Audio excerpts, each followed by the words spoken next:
Hello everyone, कैसे हैं आप सभी ऑफिसर्स और डॉट इन्फॉर्मेशन के ऑफिशियल यूट्यूब चैनल में आप सभी का वेलकम है। जितने भी कैंडिडेट्स एस्पायरेंट्स हमारे साथ में कनेक्ट हो गए हैं भाई, सभी को गुड इवनिंग और आप सभी का वेलकम है इस सेशन में। एक बार जल्दी से कंफर्म कर दीजिए, क्या आप सभी को ऑडियो वीडियो ओके है, ऑडेबल है, विजिबल है प्रॉपर्ली? आप सभी को जल्दी से मुझे ये कंफर्म, एक बार जल्दी से कंफर्म कर दो सो दैट हम लोग बढ़ें आगे और डिस्कस करने वाले हैं हम लोग इसके बारे में। आज एक टॉपिक आपके लिए लेकर आए हैं जिसकी क्लास मैंने आपको कंप्लीट कराई है अभी रिसेंटली, और इस टॉपिक का नाम है uses of artificial intelligence technology retail banking. ये टॉपिक मैंने अभी आपको कंप्लीट कराया था। इसी टॉपिक की जो क्लासेस हैं वो आप क्वेश्चंस जो हैं वो आपके साथ में डिस्कस करने वाला हूँ। 50 डेज 50 क्लासेस की ये वेरी इंपॉर्टेंट क्वेश्चंस हैं, वेरी इंपॉर्टेंट। हम आपको प्रैक्टिस करा रहे हैं और आपके एग्जाम में कितने दिन बचे हैं तो आप यहाँ पर इससे कैलकुलेट कर सकते हैं। 50 में से ये 8th नंबर की क्लास है, माइनस कर दो 8। 50 में से 8 माइनस करोगे, कितना आया 42। आपके एग्जाम में 42 डेज रिमेनिंग, 42 दिन के बाद आपका एग्जाम। तो अगर आप मेरी बात माने तो मैं आपको एक छोटा सा सजेशन देना चाहूँगा। वो है कि अगर आपको अपने एग्जाम को फर्स्ट अटैम्प्ट सिंगल अटैम्प्ट में क्लियर करना है तो एक काम अभी से अब स्टार्ट कर दो आप। अब वो समय आ गया है, अब वो टाइम आ गया है जो ये काम आपको करना है वो है कि डेली बेसिस पर एक जो मॉक टेस्ट है वो अटेम्प्ट करना स्टार्ट कर दो। डेली बेसिस पर एक जो मॉक टेस्ट है लगाना शुरू कर दीजिए। मॉक टेस्ट भी कैसा होना चाहिए? फुल लेंथ मॉक टेस्ट होना चाहिए, यानी एक ऐसा मॉक टेस्ट जिसमें पूरे 120 क्वेश्चन, पूरे 100 क्वेश्चन हो, है ना, पूरा का पूरा ऐसा ही मॉक टेस्ट हो जैसा एग्जाम में आता है, जैसा पेपर में आता है, ये एक्चुअल एग्जाम में आता है ऐसा ही मॉक टेस्ट। और ऐसे कम से कम 30 मॉक टेस्ट लगाओ, 30 मॉक टेस्ट कम से कम लगाओ, है ना, कम से कम 30 मॉक टेस्ट ऐसे अटेम्प्ट कीजिए।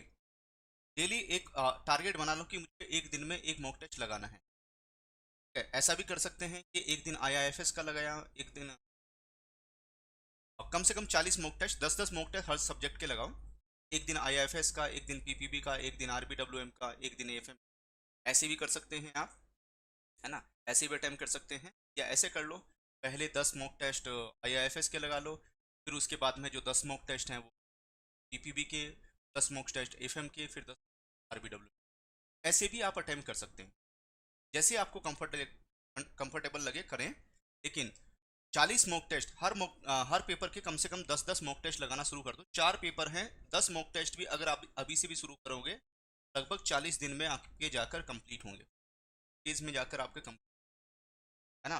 फिर ऐसा समय आपको कभी नहीं मिलेगा, ऐसा टाइम आपको ना बहुत ही कम आपके पास में आएगा कि एक दिन में बैठ के आप 2 मॉक टेस्ट लगा। और एक दिन में 2 मॉक टेस्ट लगाना, उसको एनालाइज करना एक बहुत टफ काम हो जाता है। एक दिन में एक मॉक टेस्ट लगा के उसको एनालाइज करना भी चैलेंजिंग काम ही है, लेकिन ये अगर करेंगे आप, ठीक है, तो आपके एग्जाम को पास होने से कोई रोक नहीं पाएगा। कैसा भी पेपर आए, कितना टफ पेपर आ जाए, आप बड़े आराम से क्लियर कर लेंगे।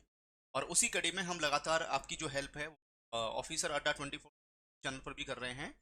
2000 प्लस जो क्वेश्चंस हैं उसकी जो सीरीज है हम आपको प्रोवाइड कर रहे हैं। तो अभी आपका जेआईबी का एग्जाम होने वाला है, उसको लेकर चलिए। क्वेश्चन नंबर 1 आपके सामने स्क्रीन पर है। इस क्वेश्चन नंबर 1 को देखिए।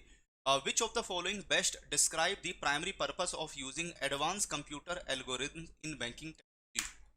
ऑप्शन नंबर ए कहता है to enhance the security features of online banking. B to solve various marketing problem such as customer segmentation and retention. C कहता है to facilitate smoother internal communications within banks. और D कहता है to ensure that banks maintain a regular communication with regulatory bodies. इसमें कहाँ पर टिक किया जाए? तो इनमें से आपको बताना है कि इनमें से कौन सा है जो बेस्ट तरीके से डिस्क्राइब करता है कि प्राइमरी पर्पस क्या है यहाँ पर जो इस्तेमाल किया जाता है एडवांस कंप्यूटर एल्गोरिथम, जो एल्गोरिदम्स हैं वो बैंकिंग यूज करते हैं, उसका मेन ऑब्जेक्टिव क्या है? तो भाई उसका जो मेन ऑब्जेक्टिव है कि यहाँ पर कई तरह की जो मार्केटिंग प्रॉब्लम्स आती हैं, कई तरह की जो मार्केटिंग प्रॉब्लम्स आती है उनको सॉल्व करने के लिए, जैसे कस्टमर सेगमेंटेशन, कस्टमर रिटेंशन, इसको लेकर कई तरह की जो प्रॉब्लम्स आती है उनको रिजॉल्व करने के लिए यहाँ पर एडवांस कंप्यूटर एल्गोरिदम है बैंकिंग टेक्नोलॉजी में इस्तेमाल किए जाते हैं। हमारा मोस्ट अप्रोप्रिएट आंसर कौन सा होगा? इसमें हम बी के ऊपर टिक कर देंगे। चलिए अगला क्वेश्चन, क्वेश्चन नंबर 2 क्या कहता है? Which of the following best describe the primary aspect of first dimension of banking technology, है ना। जब हम बैंकिंग टेक्नोलॉजी की बात करते हैं उसमें पहली जो फर्स्ट डायमेंशन है वो कौन सी है ना, कौन सा है जो प्राइमरी एस्पेक्ट क्या रहेगा, कौन सा उसको बेस्ट तरीके से डिस्क्राइब करेगा। ऑप्शन नंबर ए कहता है implementation of data warehouse for banks, and B कहता है quantification and management of credit risk, management market risk and operational risk. C कहता है use of hardware associated software and communication technology and customer service. और D की बात करूं solving marketing related problems using advance computer algorithm. इसमें से कहां पर टिक करें? तो जब हम यहां पर बैंकिंग टेक्नोलॉजी में फर्स्ट डायमेंशन की बात करते हैं तो वहां पर सबसे पहले रिक्वायरमेंट आती है हार्डवेयर और जो भी एसोसिएटेड सॉफ्टवेयर है, कम्युनिकेशन टेक्नोलॉजी है बिजनेस पर्पस के लिए और कस्टमर को सर्विसेज डिलीवर करने के लिए। तो ये बैंकिंग टेक्नोलॉजी की सबसे पहली डायमेंशन है। सबसे पहले हमें इसके ऊपर फोकस करना है, सबसे पहले हमें इसके ऊपर ध्यान देना है यहाँ पर। चलिए उसके बाद क्वेश्चन नंबर 3 क्या कहता है। आज भी मैं आप सभी के लिए एक्स्ट्रा क्वेश्चंस लेकर आया हूं, तो एक्स्ट्रा क्वेश्चंस को लगातार अटेम्प्ट करें, इनके प्रैक्टिस करें, सो दैट सारे क्वेश्चंस को आप बेहतर तरीके से यहाँ पर यूज कर पाएं, बेहतर तरीके से आप इन सभी क्वेश्चंस की यहाँ पर प्रैक्टिस कर सकें। ठीक है, चलिए तो ध्यान से पढ़ते जाइए और मेरे साथ में आंसर अपना शेयर करते जाइए। सारे क्वेश्चंस एग्जाम लेवल के हैं, ऐसे ही क्वेश्चंस आपको एग्जाम में भी मिलेंगे, है ना, ऐसे क्वेश्चन देखने को मिलेंगे exam. What does the second dimension of banking technology primarily focus on? जब हम सेकंड डायमेंशन की बात करते हैं किसमें, बैंकिंग टेक्नोलॉजी में, उसका प्राइमरी फोकस इनमें से किस चीज के ऊपर रहता है? ऑप्शन नंबर ए कहता है ensuring the security of online transactions and mobile banking। B कहता है implementation of data warehouse and conducting data mining studies on customer data for marketing purpose। और सी कहता है risk management and mitigation while conducting business with other banks। और D कहता है developing state of the art hardware for smoother banking operations. इनमें से कहां पर टिक किया जाए?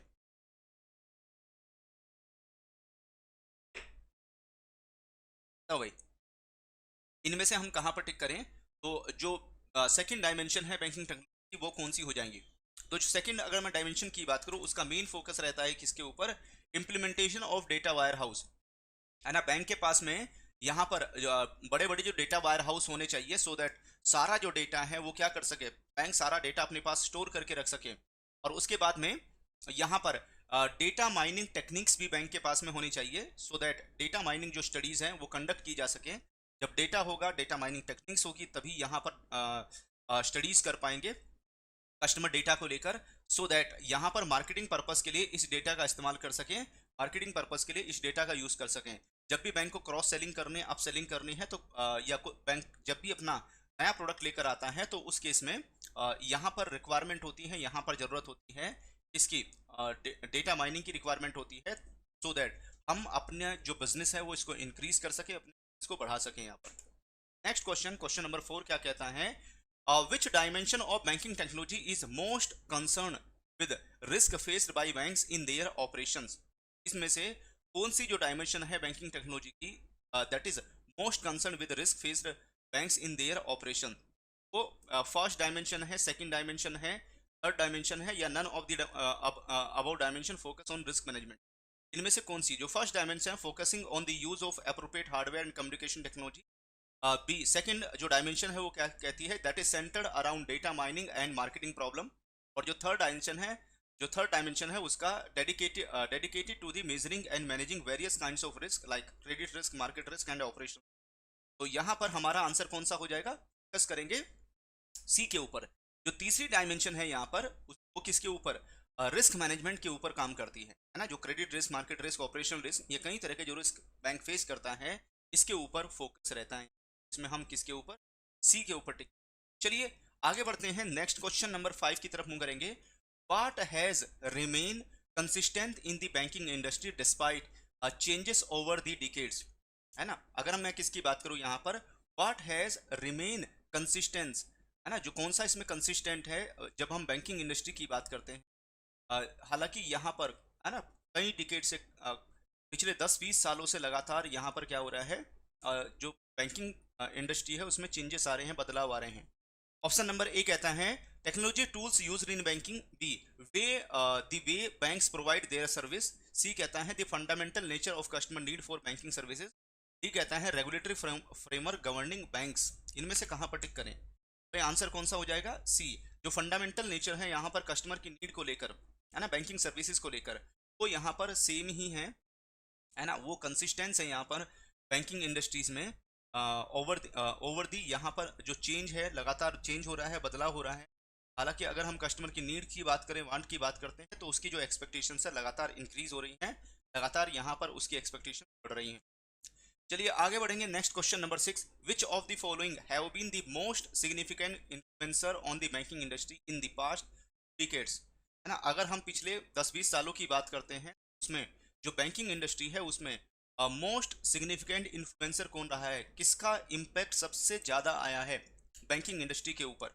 ऑप्शन नंबर ए कहता है customer preference and brand loyalty का, बी कहता है introduction of new financial product का आया है यहाँ पर, सी कहता है टेक्नोलॉजिकल एंड रेगुलेटरी चेंजेस का आया है, और डी कहता है competitive pricing and offer from the banks. इनमें से कहाँ पर टिक, तो आंसर कौन सा होगा यहाँ पर। भाई जो टेक्नोलॉजिकल और जो रेगुलेटरी चेंजेस हुए हैं, टेक्नोलॉजिकल या रेगुलेटरी चेंजेस हुए हैं पिछले है ना 10-20 सालों में, आप देखोगे तो इनका बहुत बड़ा इम्पैक्ट आया है, और लगातार यहाँ पर इसमें बहुत चेंजेस देखने को मिले हैं, और जिसका बैंकिंग इंडस्ट्री के ऊपर डायरेक्टली यहाँ पर इम्पैक्ट देखने को मिला है। इसमें हम सी के ऊपर टिक। चलिए एक और क्वेश्चन दिखाता हूं मैं आपको, question number 7, what was a significant reason for the increase reliance on digital banking technologies in recent times, है ना। अगर हम बात करते हैं यहाँ पर what was a significant reason, significant reason क्या है यहाँ पर, जो इंक्रीज हुआ है reliance on digital banking technologies in recent times. जो डिजिटल बैंकिंग है उसमें एक रिलायंस का मतलब एक तरीके से विश्वास क्रिएट होना, है ना, एक तरीके से यहाँ पर विश्वास या ट्रस्ट पैदा होना। Option number A introduction of new financial product, B कहता है widespread promotion of digital services by the bank, C कहता है कोविड-19 pandemic and its associated lockdowns, और डी कहता है मेजर साइबर सिक्योरिटी थ्रेट्स। इसकी वजह से यहाँ पर डिजिटल बैंकिंग टेक्नोलॉजी में जो रिलायंस है, जो ट्रस्ट है, विश्वास है, वो बढ़ा है ना, वो किसकी वजह से है, ये जो कोविड-19 पैंडेमिक और उससे एसोसिएटेड जो यहाँ पर लॉकडाउन रहा, उसकी वजह से लोग ब्रांच नहीं जा पाए, है ना, उसकी वजह से लोग बैंक ब्रांचेस में फिजिकली नहीं जा पा रहे थे। तो उस केस में यहाँ पर डिजिटल बैंकिंग ही लोगों की मदद किया, वही काम आई, और लोगों ने डिजिटल बैंकिंग को इस्तेमाल करना शुरू किया, यूज़ करना स्टार्ट किया पैंडेमिक के टाइम पर, लॉकडाउन के टाइम पर, और इसकी वजह से विश्वास बढ़ता चला। भाई आप सभी आंसर नहीं कर रहे हैं, वीडियो को लाइक जरूर कर लेना, सो दैट सारे क्वेश्चंस आपके अकाउंट में सेव हो जाएं, और ईच एंड एवरी क्वेश्चन का आंसर इस वीडियो के नीचे कमेंट कीजिए, चैट में कमेंट कीजिए, है ना, सो दैट यहाँ पर क्वेश्चंस को अटेम्प्ट करने की आपकी हैबिट क्रिएट हो। अभी अगर क्वेश्चन को अटेम्प्ट करने की हैबिट क्रिएट नहीं होगी ना, तो एग्जाम में भी यह आदत जो की तो बनी रहती है, एग्जाम में भी यह हैबिट जो की तो बनी रहती है ना। अगर हम यहाँ नहीं क्वेश्चन अटेम्प्ट कर पा रहे हैं तो एग्जाम में भी नहीं कर पाते, और अभी नेगेटिव मार्किंग नहीं है, ईच एंड एवरी क्वेश्चंस को ट्राई करो अटेम्प्ट करने की। चलिए आगे बढ़ते हैं हम लोग, नेक्स्ट क्वेश्चन नंबर 8, है ना। हो सकता है आंसर नहीं आता, गलत हो सही हो, है ना, लेकिन अटेम्प्ट करने की कोशिश करो, अभी गलत होगा बाद में सही भी होगा। Which group of people have shown a preference for conducting their business through traditional bank branches, है ना, इनमें से कौन सा ग्रुप ऑफ पीपल है जिसने प्रेफरेंस दी यहाँ पर कि अपना जो बिजनेस है वो कंडक्ट करेंगे जो ट्रेडिशनल बैंक ब्रांचेस हैं उनके थ्रू। टैक्स सेवी जो मिलीनियल्स हैं यहाँ पर, बी कहता है corporate entities and older individuals, C कहता है चिल्ड्रन एंड टीनेजर्स, और डी कहता है फ्रीलांसर एंड रिमोट वर्कर्स। तो यहाँ पर अगर मैं कॉर्पोरेट एंटिटीज की बात करूँ या हम ओल्ड इंडिविजुअल्स की बात करते हैं, ओल्डर इंडिविजुअल्स की बात करते हैं, तो ये अभी भी प्रेफरेंस देते हैं किसको, जो ट्रेडिशनल बैंक ब्रांचेस हैं, ट्रेडिशनल बैंक ब्रांचेस हैं, उसी के थ्रू अपनी बैंकिंग रिक्वायरमेंट को फुलफिल करते हैं, बैंकिंग रिक्वायरमेंट को पूरा करते हैं। चलिए अगला question, question number 9, what is the primary function of data wire house in banking. Banking में, बैंक्स में जो यहाँ पर डेटा वायर हाउस का इस्तेमाल किया जाता है, डेटा वायर हाउस का यूज करते हैं, उसका प्राइमरी ऑब्जेक्टिव क्या है, प्राइमरी फंक्शन क्या रहेगा यहाँ पर। ऑप्शन नंबर ए कहता है it facilitate electronic fund transfer between banks, B कहता है store and analyse data collected from various sources, C कहता है monitor and control access to online bank accounts, D कहता है provide backup services in case of a technological breakdown. तो जब आप answer tick करते हैं ना तो माइंड और बेहतर तरीके से काम करता है और अलग तरीके से काम करता है, क्योंकि जब आप क्वेश्चन को अटेम्प्ट कर रहे हैं ना, फिर आप क्वेश्चंस को फाइंड आउट करने की कोशिश करते हैं। अदरवाइज ऐसे तो है, अभी जब आप स्क्रीन पर देख रहे हैं क्वेश्चन आया है ना, मैंने क्वेश्चन पढ़ा, फिर आंसर आ गया, आपने आंसर ऐसे कर रहे हैं। लेकिन मेरे आंसर बताने से पहले जब आप क्वेश्चंस को ट्राई कर रहे हैं ना आंसर करने की, भाई ये क्वेश्चन है, ये 4 ऑप्शन है, ऐसा हो सकता है, वो आपने पढ़ा, फिर उसके बाद कमेंट, है ना, उससे आपका माइंड अलग तरीके से काम कर रहा है, क्वेश्चन का आंसर फाइंड आउट कर रहा है, और फिर जब मैं आंसर बता देता हूँ उसके साथ में मैच करके वो सेट कर देता, क्लिक कर देता है। ये फायदा होता है, इसलिए बोल रहा हूँ मैं आपको ईच एंड एवरी क्वेश्चन को अटेम्प्ट करने की। ठीक है, तो यहाँ पर what is the primary function of data wire house in banks. तो यहाँ पर जो डेटा है ना, जो भी बैंक की तरफ से डेटा कलेक्ट किया जाता है, बैंक की तरफ से जो डेटा कलेक्ट किया जाता है वेरियस सोर्सेज से, ठीक है, उस डेटा को स्टोर कर सकते हैं, उसको एनालाइज कर सकते हैं आप, है ना, उस डेटा को क्या करेंगे, स्टोर करेंगे, एनालाइज करेंगे। यहाँ ई के ऊपर टिक हमारा करेक्ट आंसर होगा इस क्वेश्चन को लेकर। चलिए आगे बढ़ेंगे, नेक्स्ट क्वेश्चन नंबर 10 क्या कहता है, what significant change in consumer behaviour resulted from the introduction of credit card in 1950। 1950 में जो क्रेडिट कार्ड है उसको इंट्रोड्यूस कर दिया गया था, तो वहां पर जो कंज्यूमर बिहेवियर है उसमें क्या चेंज देखने को मिला है ना, what significant change, consumer behaviour में क्या चेंज देखने को मिला है। ऑप्शन नंबर ए कहता है consumer started saving more money, B कहता है consumer had to spend cash for every purchase, C कहता है consumer we are able to make purchases against a line of credit and pay it off later, D कहता है consumer avoided making bigger purchases. इनमें से कहां पर tick करें, तो यहां पर हमारा आंसर हो जाएगा सी के ऊपर टिक करेंगे। जो कंज्यूमर्स है ना, अगर मैं कंज्यूमर्स की बात करूं तो कंज्यूमर्स ने यहां पर क्रेडिट कार्ड जब से उनके हाथ में आया है उन्होंने ज्यादा परचेज करना शुरू कर दिया, उन्होंने ज्यादा बाय करना शुरू कर दिया, है ना। और क्रेडिट कार्ड में क्या होता है, बाय नाउ पे लेटर, अभी आप खरीद लो और बाद में पे कर देना, है ना, अभी बाय नाउ और पे लेटर, बाद में भुगतान कर देना, लेटर का मतलब बाद में भुगतान कर देना। ये जो हैबिट है इससे यहाँ पर, है ना, बहुत सारे लोगों की जो स्पेंडिंग हैबिट है क्रिएट होने लगी। Next question, which company introduce the first universal credit card. इनमें से पहली कंपनी कौन सी है जिसने यूनिवर्सल क्रेडिट कार्ड को इंट्रोड्यूस किया। इसमें वीजा का नाम आता है, इसमें मास्टर कार्ड का नाम आता है, इसमें डिनर्स क्लब का नाम आता है, इसमें अमेरिकन एक्सप्रेस का नाम आता है। किसका नाम आता है इसमें, सबसे पहला जो यूनिवर्सल क्रेडिट कार्ड है वो डिनर क्लब की तरफ से इंट्रोड्यूस किया गया था, इसने ही पहली बार लेकर आया था यहाँ पर। चलिए अगला क्वेश्चन, क्वेश्चन नंबर 12 क्या कहता है, what inspired John Shepherd Barron to conceive the idea of an ATM, है ना, जो एटीएम का आइडिया है ना, एटीएम को इंट्रोड्यूस करना, एटीएम का जो आइडिया है वो कौन लेकर आया, यहाँ पर किसके दिमाग में आया है ना। अगर मैं बात करूं ये जो बात है वो किसके दिमाग में आई, क्यों, है ना, क्या किसने इंस्पायर्ड किया यहाँ पर जॉन शेपर्ड बैरोन को, इन्होंने एटीएम को इंट्रोड्यूस किया था। ऑप्शन नंबर ए कहता है seeing a computer at a bank, B कहता है the inconvenience of bank hours, C कहता है vending machine dispensing chocolate bars, और डी कहता है demand for cash transaction by the customers. इसमें से किस चीज़ ने इनको इंस्पायर किया था जिसकी वजह से एटीएम का जन्म हुआ, एटीएम को इंट्रोड्यूस किया गया। तो यहाँ पर जो वेंडिंग मशीन है डिस्पेंसिंग चॉकलेट बार्स, जिस तरीके से वेंडिंग मशीन चॉकलेट बार्स को डिस्पेंस कर रही थी तो उसके दिमाग में आया कि भाई इसी तरीके से हम क्यों ना बैंक में भी करें, है ना, कस्टमर जाए और यहाँ पर, है ना, यहाँ पर जो एटीएम है वेंडिंग मशीन की तरह वहाँ से पैसा निकाल ले, वहाँ से कैश विड्रॉल कर ले, जो उसकी प्रॉब्लम है यहाँ पर वो रिजोल्व हो जाएगी। तो यहाँ से इनके पास में ये आइडिया क्रिएट, सी के ऊपर टिक। चलिए अगला क्वेश्चन है, क्वेश्चन नंबर 13 क्या कहता है, Why did the Bank of New South Wales purchase its first ever computer in the 1960?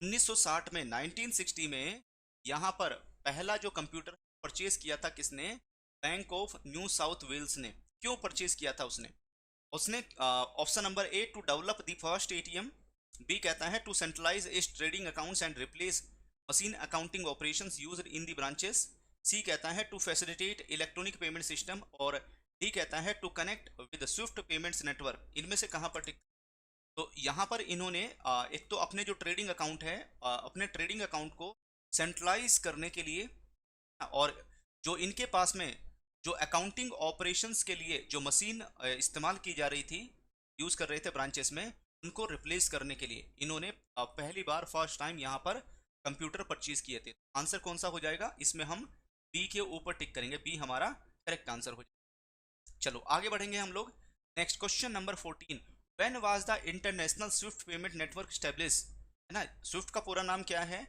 आप मुझे कमेंट करके बताओ, इस वीडियो के नीचे कमेंट करके बताना मुझे कि स्विफ्ट का पूरा नाम क्या है, जल्दी से बताइए, है ना। When was the international SWIFT payment network establish, कब स्टैब्लिश हुआ था। ऑप्शन नंबर ए कहता है in the 1960 after introduction of ATM, B कहता है in 1950 along with credit card, उसके बाद में सी कहता है in 1973 as a part of electronic payment system evolution, और डी कहता है it was developed by John Shepherd Barron. इनमें से कहाँ टिक करें। जॉन शेपर्ड बैरोन का तो हमने बात की अभी कि उसने तो लेकर आया था, एटीएम है, एटीएम को इंट्रोड्यूस किया, तो यहाँ पर 1973 में इंट्रोड्यूस किया गया as a part of electronic system evolution का पार्ट रहा है। और स्विफ्ट का पूरा नाम है society for world wide interbank financial telecommunication. Again बताता हूँ मैं आपको, तो society for world wide interbank financial telecommunication, जैसे हमारे कंट्री के अंदर, हाँ, कंट्री के अंदर ही अगर आपको फंड ट्रांसफर करना है आप एनईएफटी और आरटीजीएस का इस्तेमाल करते हैं, वैसे ही इंटरनेशनल लेवल पर फंड ट्रांसफर करने के लिए यहाँ पर स्विफ्ट का इस्तेमाल होता है। चलिए, और ये रहा आज का लास्ट क्वेश्चन आपके सामने स्क्रीन पर, question number 15, what was a significant change brought about by the first commercial available computer tablet in retail banking in 1980, 1980 में। यहाँ पर what was a significant change, क्या चेंज था यहाँ पर जो first commercially available computer tablet retail banking में 1980 में लेकर आया। ऑप्शन नंबर ए कहता है it allowed bank employees to work only within the branch, B कहता है customer we are no longer allowed to wait in line for the teller, C कहता है bank employees could now approach and serve customer using mobile tablets outside the confines of their desk, and D कहता है all banking system we are now so dependent on tablets। इनमें से कहाँ पर tick करें, तो यहाँ पर आंसर कौन सा हो जाएगा, जो बैंक एम्प्लॉयज हैं, है ना, अब वो अप्रोच कर सकते थे, सर्व कर सकते थे यहाँ पर कस्टमर को मोबाइल टैबलेट्स का इस्तेमाल करके, यूज करके outside the confines their desk, है ना, अपनी डेस्क से अलग भी यहाँ पर उनको सर्विस दे सकते थे, है ना। अब अपने डेस्क पर बैठे रहने की जरूरत नहीं थी। ये है हमारा क्वेश्चन नंबर सी। तो आज मैंने इसका आपको पार्ट 1 कराया है, अगली क्लास में मैं इसका पार्ट 2 आपको कराऊंगा, है ना। जो नेक्स्ट क्लास आएगी उसमें इस टॉपिक का मैं पार्ट 2 कराऊंगा आपको, ठीक है। तो उसको भी जरूर देखिएगा, इसको रिवाइज कर लीजिएगा। आप देख ही रहे हैं सारे क्वेश्चन एग्जाम लेवल के हैं, सभी क्वेश्चंस को अटेम्प्ट करके आपने कितना स्कोर किया है जल्दी से आप मेरे साथ में शेयर कर दीजिए। और भाई आरबीडब्ल्यूएम ना retail banking and wealth management की जो पेड क्लासेस हैं, पेड क्लासेस हम किस टाइम पर प्रोवाइड कर रहे हैं आपको, इवनिंग में 7 PM पर, डेली हम 7 PM पर पेड क्लास आपके लिए लेकर आ रहे हैं, सो दैट आपकी जो प्रिपरेशन है बहुत बेहतर तरीके से हो। वहां पर ये टॉपिक हमने डिस्कस किया था, अब मैंने इसके आपको क्वेश्चंस करा दिए हैं। हेलो एवरीवन, कैसे हैं आप सभी ऑफिसर्स, अडल्ट इन्फॉर्मेशन के ऑफिशियल यूट्यूब चैनल में आप सभी का वेलकम है। जितने भी कैंडिडेट्स एस्पायरेंट्स हमारे साथ में कनेक्ट हो गए हैं भाई, सभी को गुड इवनिंग और आप सभी का वेलकम है। जीआईबी का एग्जाम अभी आपका अक्टूबर में होने वाला है, कुछ ही समय बचा है, एंड आप देखोगे ये 9th नंबर की क्लास है, और 50 में से अगर आप 9 को माइनस करेंगे तो आ जाएगा 40, यानी आपके एग्जाम में टोटल नंबर ऑफ डेज 41 हैं, 40 दिन बचे हैं। और मैंने आपको इससे पहले वाली क्लास में बताया था कि डेली बेसिस पर एक full length mock test attempt करना जरूर स्टार्ट कर दें। अगर आपके पास जीआईबी का महापैक 2.0 है या जीआईबी सिलेक्शन बैच है तो उसमें आपको फुल लेंथ मॉक टेस्ट दिए गए हैं, 40 फुल लेंथ मॉक टेस्ट है, जिसमें बात करोगे 4000 क्वेश्चन। तो एक मॉक टेस्ट डेली अटेम्प्ट करना शुरू, अगर लेट करोगे तो फिर बाद में मौका नहीं मिलता, तो अभी से स्टार्ट कर दीजिए। और यहाँ पर आरबीडब्ल्यूएम रिटेल बैंकिंग वेल्थ मैनेजमेंट में एक टॉपिक मैं आपके साथ में डिस्कस कर रहा हूँ, क्योंकि आरबीडब्ल्यूएम की जो पेड क्लासेस है, retail banking and wealth management की जो पेड क्लासेस हैं, हम आपको प्रोवाइड कर रहे हैं किस टाइम पर, डेली ये क्लास आपके लिए 7 PM पर आ रही है, शाम को 7 बजे डेली आपको मिल। तो उस क्लास में हम एक टॉपिक डिस्कस कर रहे थे जिसका नाम है uses of artificial intelligence and tech, है ना, ये टॉपिक डिस्कस कर रहे थे। तो इस टॉपिक के मैं सारे क्वेश्चंस आपको करा दूंगा, तो भी क्वेश्चन एग्जाम में आ सकता है या बन सकता है, सारे क्वेश्चंस आपको करा दूंगा। तो इस टॉपिक से मैं आपको 50 से 60 क्वेश्चंस आराम से प्रोवाइड, 15 क्वेश्चन मैंने कल दिए थे, 15 क्वेश्चंस आज प्रोवाइड कर दूंगा, है ना। 30 क्वेश्चंस हो जाएंगे, एक या दो क्लासेस के आसपास और हो जाएंगी, इसमें लगभग 50 से 60 क्वेश्चन आपके पास आ जाएंगे इस टॉपिक। उन सभी क्वेश्चंस को अटेम्प्ट करने के बाद फिर तो क्या ही बचेगा इस चैप्टर में, तो आप कवरिंग। चलिए, तो क्वेश्चन का सिलसिला स्टार्ट करेंगे। पहला क्वेश्चन आपके सामने स्क्रीन पर आया है, क्वेश्चन नंबर 1, विच P2P, P2 का P का मतलब होता है पीयर टू पीयर, P2P का peer to peer money service introduced late in 1990 played a pivotal role in popularizing wireless money transfers। तो यहाँ पर एक P2P मनी जो सर्विस है उस इंट्रोड्यूस किया गया है ना, लेट 1990 के आसपास, जब 1990 के आसपास इसको यूज किया गया, और ये पॉपुलराइज हुआ उस टाइम पर एक वायरलेस मनी ट्रांसफर के तौर। इसको किस नाम से जाना जाता था? तो यहाँ पर इसका नाम था विनमो, है ना, इसका नाम था पॉप मनी, इसका नाम था पेपाल, या इसका नाम था ज़ेले। किस नाम से जाना जाता था? तो ये पीयर टू पीयर मनी जो सर्विस है, इसको यहाँ पर पेपाल के नाम से जाना, क्या बोलते थे इसको? पेपाल। ठीक है, और पेपाल के जो फाउंडर में जो नाम आता है ना, पेपाल को जिसने शुरू किया, बाद में इन्होंने बेच दी थी, है ना, तो स्पेस एक्स के मालिक हैं, इन्हीं का नाम आता है। इन्होंने ट्विटर का नाम चेंज करते, ट्विटर का नाम चेंज करके क्या बना दिया? अब एक्स बना दी। तो नाम बताओ मुझे कमेंट करके, है ना। मैंने आपको हिंट दे दिया, जिन्होंने ट्विटर का नाम चेंज करके एक्स कर दिया और रॉकेट भेजने में महारत हासिल कर ली है, इस एक्स नाम की। बताओ जल्दी से कमेंट करके कौन, किसकी बात कर रहा हूँ। तो उन्होंने ये पेपाल बनाया था पहले, फिर इन्होंने बेच दिया था, जो पैसा आया उससे दूसरी कंपनी। चलिए आगे बढ़ते हैं। Next question number 2, how did mobile banking in the early 2000 significantly change the way people approach their financial needs? तो यहां पर अगर मैं किसकी बात करूं, जो मोबाइल बैंकिंग है ना, मोबाइल बैंकिंग ने अर्ली 2000 में सिग्निफिकेंटली चेंज किया, है ना, way of people to approach their financial needs, यहां पर अपनी फाइनेंशियल नीड्स को मीटअप करने के लिए। ऑप्शन नंबर ए कहता है it made branch visit the primary way to do banking. B कहता है people could only transfer funds via mobile devices. C कहता है mobile banking allowed for the management of financial activities anywhere any time using smartphones. और उसके बाद में D कहता है it restricted the use of online banking. तो early 2000 की अगर मैं बात करूं, यहां पर लोगों की जो फाइनेंशियल नीड्स हैं उसको फुलफिल करने के लिए क्या आ गया था? मोबाइल बैंकिंग को यहां पर इंट्रोड्यूस कर दिया गया, मोबाइल बैंकिंग आ गई थी। और मोबाइल बैंकिंग आने से लोगों की जो आसान है, बहुत लोगों की जो लाइफ है बैंकिंग को लेकर बहुत आसान हो गई। तो वो अपनी जो फाइनेंशियल एक्टिविटीज हैं उनको मैनेज कर सकते थे एनीवेयर एनी टाइम, अपने स्मार्टफोन का इस्तेमाल करके, अपने स्मार्टफोन का यूज करके वो कहीं से भी किसी भी टाइम अपनी जो फाइनेंशियल नीड्स हैं उनको पूरा कर सकते थे, है ना। ये जो फैसिलिटी है वो किसने? मोबाइल बैंकिंग से उनको ये मिली यहाँ पर। चलिए आगे बढ़ेंगे। Next question number 3, what was the significance of the cheque clearing for the 21st century जो एक्ट है पास्ड इन 2004। 2004 में एक जो यहाँ पर cheque clearing for the 21st century act है उसको यहाँ पर पास किया गया। ये क्या था यहाँ पर? ऑप्शन नंबर ए कहता है it made it mandatory for all the banks to adopt mobile banking. B कहता है it allowed for the creation of a digital copy of a cheque enabling the electronic processing. उसके बाद में C कहता है the act prohibited any form of electronic banking. और उसके बाद में अगर मैं डी की बात करूं, it introduce a new form of physical currency. यहां पर इनमें से कहां पर टिक करें? तो what was the significance of the cheque clearing for the 21st century act, जिसको 2004 में यहां पर पास किया गया। इसमें हमारा जो आंसर है वो कौन सा हो जाएगा? बी के ऊपर टिक, है ना।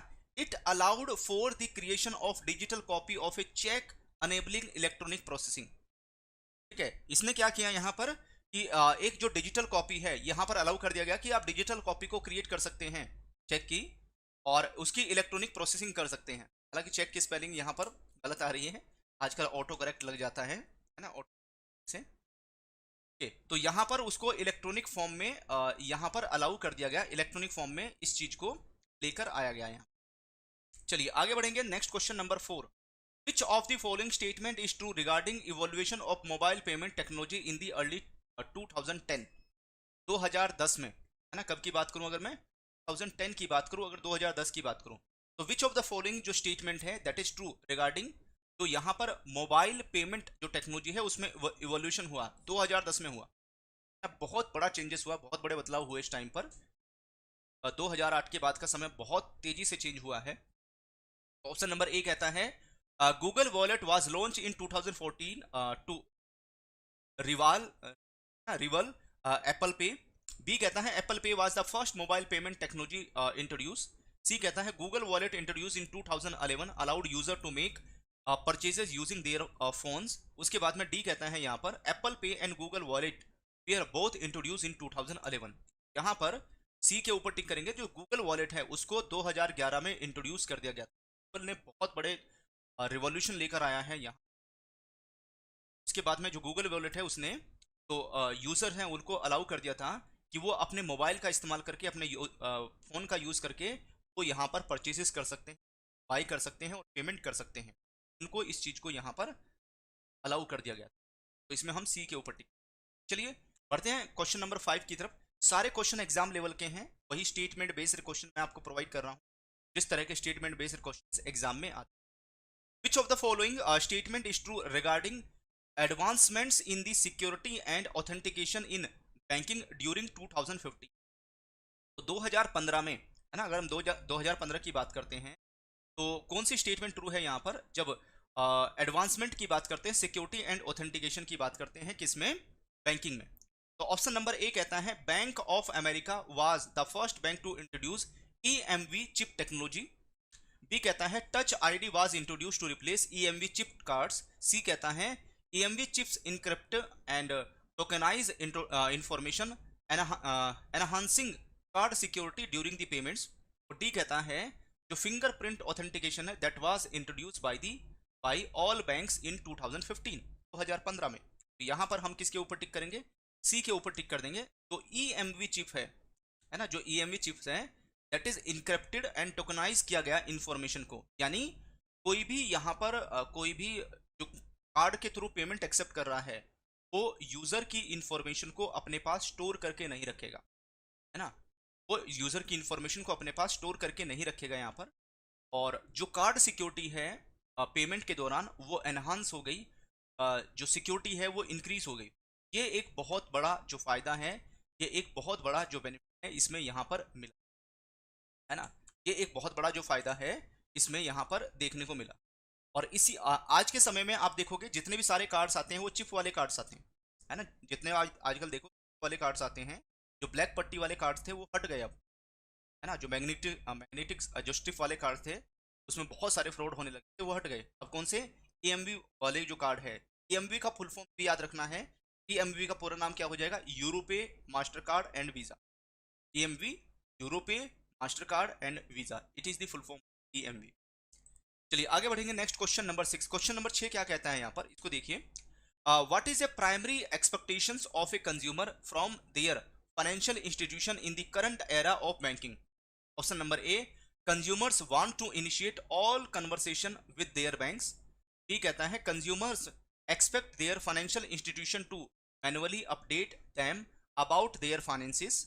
सी कहता है they are looking for financial institution to guide them without them asking explicitly.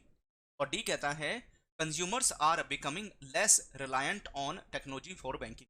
इनमें से किसके ऊपर टिक भाई। यहाँ पर जब भी प्राइमरी एक्सपेक्टेशंस की बात करते हैं कंज्यूमर को, है ना, अपने फाइनेंशियल इंस्टीट्यूशन से क्या है आज के समय में, अगर करंट एरा की बात करें तो आज के समय में जो कस्टमर है वो क्या देख रहा है कि हमारा जो फाइनेंशियल इंस्टीट्यूशन है ना, institution to guide them without them asking explicitly. तो यहाँ पर उनका इंस्टीट्यूशन गाइड करें, उनको यहाँ पर सर्विसेज डिलीवर करें, उनको यहाँ पर इस तरीके से सर्विसेज दे, है ना, उनका एक्सपीरियंस ऐसा होना चाहिए जैसा पहले कभी नहीं था यहाँ पर, है ना, इस लेवल का जो एक्सपीरियंस है वो यहाँ पर होना चाहिए।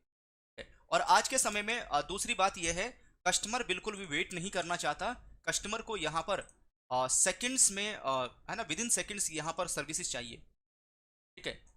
एंड उसके बाद में कस्टमर से कोई भी क्वेश्चन ना पूछो, कोई क्वेरी ना पूछो, है ना, बस कस्टमर के मन की बात पढ़ लो और उसको सर्विसेज डिलीवर। ये है आज के समय में कस्टमर की जो सोच है, कस्टमर की जो थिंकिंग है, ठीक है। चलो आगे बढ़ेंगे, नेक्स्ट क्वेश्चन नंबर 7 आपके सामने स्क्रीन पर है। क्वेश्चन नंबर 7 क्या कहता है यहाँ पर, what do people primarily expect from their financial institution regarding financial wellness. तो फाइनेंशियल वेलनेस को लेकर अगर हम फाइनेंशियल वेलनेस को लेकर बात करते हैं तो जो लोग हैं वो क्या एक्सपेक्ट करते हैं अपने फाइनेंशियल इंस्टीट्यूशन से, अपने आप या अपने बैंक से, क्या उनकी एक्सपेक्टेशंस रहती है। ऑप्शन नंबर ए कहता है they want financial institution fundamentally change their spending habits. B कहता है people only trust their financial institution with their money and not their data. C कहता है they expect institution to understand their needs and act in their best interest. D कहता है customer expect to given manual instruction on every financial decision. तो यहाँ पर मैं जो अभी आपको बोल रहा था है ना, कस्टमर की एक्सपेक्टेशंस क्या है कि बैंक उनके मन की बात पढ़ ले या फाइनेंशियल इंस्टीट्यूशन उनके मन की बात पढ़ ले और उसके हिसाब से सर्विस डिलीवर कर। तो उनकी एक्सपेक्टेशंस यही रहती है कि जो फाइनेंशियल इंस्टीट्यूशन है उनकी नीड्स को यहाँ पर अच्छे से समझे, डिमांड्स को समझे और उनके बेस्ट इंटरेस्ट में काम करे, उसके हिसाब से उनको सर्विस डिलीवर। चलिए आगे बढ़ेंगे। Next question number 8, how are financial institution helping customers with advancement of technology. जो लगातार यहाँ पर फाइनेंशियल इंस्टीट्यूशन की बात करते हैं, बैंक्स की बात करते हैं, वो अपने कस्टमर को कैसे हेल्प कर रहे हैं यहाँ, है ना, जो टेक्नोलॉजी एडवांसमेंट है उसका इस्तेमाल करके, उसका यूज़ करके। आज के समय में हर बैंक, हर फाइनेंशियल इंस्टीट्यूशन टेक्नोलॉजी की तरफ भाग रहा है ना, अपने यहाँ पर टेक्नोलॉजी को ऐड कर रहा है सो दैट कस्टमर के लिए, कस्टमर की जो लाइफ है उसको आसान बनाया जाए, कस्टमर को यहाँ पर है ना बेहतर तरीके से हम सर्विसेज डिलीवर करें। ऑप्शन नंबर ए कहता है by fundamentally changing their spending habits. B कहता है by focusing them to seek manual guidance on every decision. C कहता है offering tools that the heavy lifting from proactive notification to guide financial advice. और D कहता है only focusing on increasing their profit. इनमें से कहाँ टिक करें भाई? इस केस में हमारा आंसर कौन सा हो जाएगा? तो यहाँ पर हम किसके ऊपर, सी के ऊपर टिक करने वाले। Offering tools that do heavy lifting and proactive notification guide financial advice. तो यहाँ पर आज के समय में बैंक एंड फाइनेंशियल इंस्टीट्यूशंस क्या हो गए हैं? प्रोएक्टिव हो गए हैं, आगे बढ़कर कस्टमर को सर्विस डिलीवर कर रहे हैं, आगे बढ़कर कस्टमर को यहाँ पर सर्विसेज प्रोवाइड कर रहे हैं। यहाँ पर प्रोएक्टिव, जो प्रोएक्टिवनेस है वो आ गई है, एडवांसमेंट्स है टेक्नोलॉजी को लेकर। कस्टमर के मोबाइल पर आज के समय में नोटिफिकेशन चला जाता है, कोई ऑफर है तुरंत चला जाता है ना, एसएमएस के थ्रू कस्टमर को समय समय पर इंफॉर्मेशन मिलती रहती है, कोई नया प्रोडक्ट आता है तो उसका। चलिए आगे बढ़ेंगे। Next question number 9, what has become crucial for financial institution in term of communication with their customer. तो यहाँ पर क्रूशियल का मतलब है बहुत जरूरी, इंपॉर्टेंट, बहुत खास, है ना, फाइनेंशियल इंस्टीट्यूशन के लिए हो चुका है यहाँ पर जब हम कम्युनिकेशन की बात करते हैं, अपने कस्टमर के साथ में कम्युनिकेट करना। ऑप्शन नंबर ए कहता है keeping their customer in the dark about their finances. B कहता है engaging only in reactive transaction, जो ट्रांजेक्शनल कम्युनिकेशन है उसमें। सी कहता है actively guiding their customer to financial wellness and building proactive meaningful relationship. D कहता है focusing solely on marketing new product without understanding customer needs. इनमें से कहां पर भाई? यहां पर हमारा आंसर कौन सा हो जाएगा? इसमें हम सी के ऊपर टिक करेंगे। Actively guiding their customer to financial wellness and building proactive meaningful relationship. आज के समय में बैंक्स या फाइनेंशियल इंस्टीट्यूशंस यहाँ पर कस्टमर के लिए क्या फ़ायदेमंद हो सकता है, कस्टमर के लिए क्या बेनिफिशियल हो सकता है, कस्टमर को कहाँ से बेनिफिट मिलेगा, किस चीज़ से मिलेगा, इस, है ना, कस्टमर की वेल्थ कैसे क्रिएट होगी, इन सब चीज़ों में बैंक की तरफ से उसको गाइड किया जाता है। क्वेश्चन नंबर 10 क्या कहता है? What was a significant change in the Indian banking system post independence. है ना, अगर हम आज़ादी के बाद की बात करते हैं, पोस्ट इंडिपेंडेंस की बात करते हैं, जो इंडियन बैंकिंग सिस्टम है उसमें क्या बड़ा चेंज हुआ, क्या बदलाव हुआ? ऑप्शन नंबर ए कहता है emergence of foreign banks in India. B कहता है nationalisation of major private sector bank in 1969। C कहता है स्टेब्लिशमेंट ऑफ ओनली टैक्स सेवी जो बैंक्स हैं। और डी कहता है complete removal of all traditional banking systems. तो पोस्ट इंडिपेंडेंस, भारत की आज़ादी के बाद जो इंडियन बैंकिंग सिस्टम है उसमें जो एक बड़ा चेंज हुआ था, बड़ा बदलाव हुआ था, उसमें इंडिया के अंदर जो बड़े बड़े जो मेजर प्राइवेट सेक्टर के बैंक्स थे उस टाइम पर, है ना, उनको उठाकर 1969 में यहाँ पर नेशनलाइज, उनका राष्ट्रीयकरण कर दिया गया था, उनको सरकारी बैंक बना। तो 1969 में, है ना, कितने बैंक्स को नेशनलाइज किया गया ये आप मुझे कमेंट करके बताइए। और मैं आपको बताता हूँ यहाँ पर कि उस टाइम पर जिन बैंक्स की जो कैपिटल है ना, उस टाइम पर जिन बैंक्स की जो कैपिटल है वो कितनी थी? 50 करोड़, 50 करोड़ या उससे ज़्यादा की कैपिटल थी। उन बैंक्स को उठाकर गवर्नमेंट ने सरकारी बैंक यानी नेशनलाइज कर दिया गया। तो एक बहुत बड़ा इवेंट हैपन हुआ था उस टाइम पर। चलिए आगे बढ़ेंगे। नेक्स्ट क्वेश्चन नंबर 11 क्या कहता है? How did the entry of new private banks and foreign banks in the 1990 impact the Indian banking landscape. तो 1969 में और 1980 में है ना, जो प्राइवेट बैंक है उनको सरकारी बैंक बनाया गया था। ठीक है, 20 बैंकों के ऊपर ऐसा एक्शन लिया गया था उस टाइम पर। लेकिन जब हमारे कंट्री में एलपीजी मॉडल आया, लिबरलाइजेशन, प्राइवेटाइजेशन, ग्लोबलाइजेशन आया, उसके बाद से इंडिया में जो प्राइवेट बैंक है उनको ओपन करने के लिए, प्राइवेट बैंक स्टेब्लिश करने की परमिशन मिली। ठीक है, तो न्यू प्राइवेट बैंक और फॉरेन बैंक जो 1990 में एंटर हुए इंडिया में, है ना, इसकी वजह से इंडियन बैंकिंग के ऊपर क्या इंपैक्ट आया यहाँ पर। ऑप्शन नंबर ए कहता है they struggle to establish a customer base in India, है ना। अगर मैं बी की बात करूं, बी कहता है यहाँ पर older private and public sector bank we are unmoved by their entry. C कहता है they leverage technology and professional services to win customers, prompting traditional banks to innovate. और डी कहता है they solely focus on serving the British like in 18th century. Answer कौन सा हो जाएगा हमारा? सी। तो यहाँ पर उन्होंने जो टेक्नोलॉजी है, टेक्नोलॉजी को लिवरेज किया, टेक्नोलॉजी को बढ़ाया, प्रोफेशनली सर्विसेज यहाँ पर प्रोवाइड करने लगे, प्रोफेशनली कस्टमर के साथ में डील करने लगे, सो दैट कस्टमर को जीत सकें, है ना, कस्टमर को अपनी तरफ अट्रैक्ट कर सकें यहाँ पर। और जो भी यहाँ पर ट्रेडिशनल बैंक्स थे, prompting traditional bank to innovate, जो बैंक्स पहले से इंडिया में काम कर रहे थे, है ना, वो जो ट्रेडिशनल वे में सर्विसेज कस्टमर को डिलीवर कर रहे थे, उसमें यहाँ पर एक इनोवेशन को यूज किया। इन्हीं की तरह इनके आने की वजह से यहाँ पर बैंकिंग सेक्टर में बहुत सारे इनोवेशंस हुए। After that next question number 12, what significant role did the Reserve Bank of India play in the IT revolution within the banking sector. तो यहाँ पर रिजर्व बैंक ऑफ इंडिया की तरफ से क्या एक बड़ा रोल प्ले किया गया, है ना, जब हम किसकी बात करते हैं, बैंकिंग सेक्टर की बात करते हैं इंडिया में, आईटी रिवॉल्यूशन क्या लेकर आए। ऑप्शन नंबर ए कहता है they discourage the use of technology in favour of traditional methods. B they only focused on resulting, है ना, regulating the establishment of new banks. C कहता है they issued regulations and recommendation on banking mechanisations and computerisations. और D कहता है they solely facilitated the introduction of MICR based cheque clearing. इनमें से कहां पर टिक करें? तो भाई हमारा आंसर कौन सा हो जाएगा यहाँ पर? सी। तो रिजर्व बैंक ऑफ इंडिया ने जो है ना रेगुलेशन तो किया ही, है ना, रेगुलेट तो किया ही बैंकिंग सेक्टर को, और उसमें जो इशूड थे, जो इशूड रेगुलेशंस और रिकमेंडेशंस यहाँ पर इशू की कि जो इंडिया के अंदर बैंक्स हैं, इंडिया के अंदर बैंक्स हैं, वो अपने आप को IT अनेबल सर्विसेज से यहाँ पर अपने यहाँ पर स्टेब्लिश करें, है ना, IT इंफ्रास्ट्रक्चर को अपने यहाँ पर बिल्ड करें, पूरी की पूरी बैंकिंग को कंप्यूटराइज करें, यहाँ पर उसकी तरफ से रिकमेंडेशन दी गई। और इसके लिए कई जो कमिटी हैं, ग्रुप हैं, वो भी RBI की तरफ से सेटअप किए गए। तो यहाँ पर RBI ने बहुत बड़ा रोल प्ले किया है बैंकिंग सेक्टर को कंप्यूटराइज करने के लिए। चलिए आगे बढ़ेंगे। Next question number 13, which of the following factors significantly impacted the evolution of Indian banking sector into a customer centric technology driven financial supermarket. Option number A कहता है decrease in middle class income levels. B कहता है less reliance on technology and move towards traditional banking. C कहता है introduction of interconnectivity across bank branches and modernisations of the payment services. D कहता है ए decrease in consumer oriented financial market demands. तो कौन से ऐसे फैक्टर हैं जिन्होंने सिग्निफिकेंटली इम्पैक्ट किया यहाँ पर, जो इवोल्यूशन के ऊपर फोकस किया इंडियन बैंकिंग सेक्टर में, कस्टमर सेंट्रिक रहा है, पूरा टेक्नोलॉजी ड्रिवन रहा है यहाँ पर।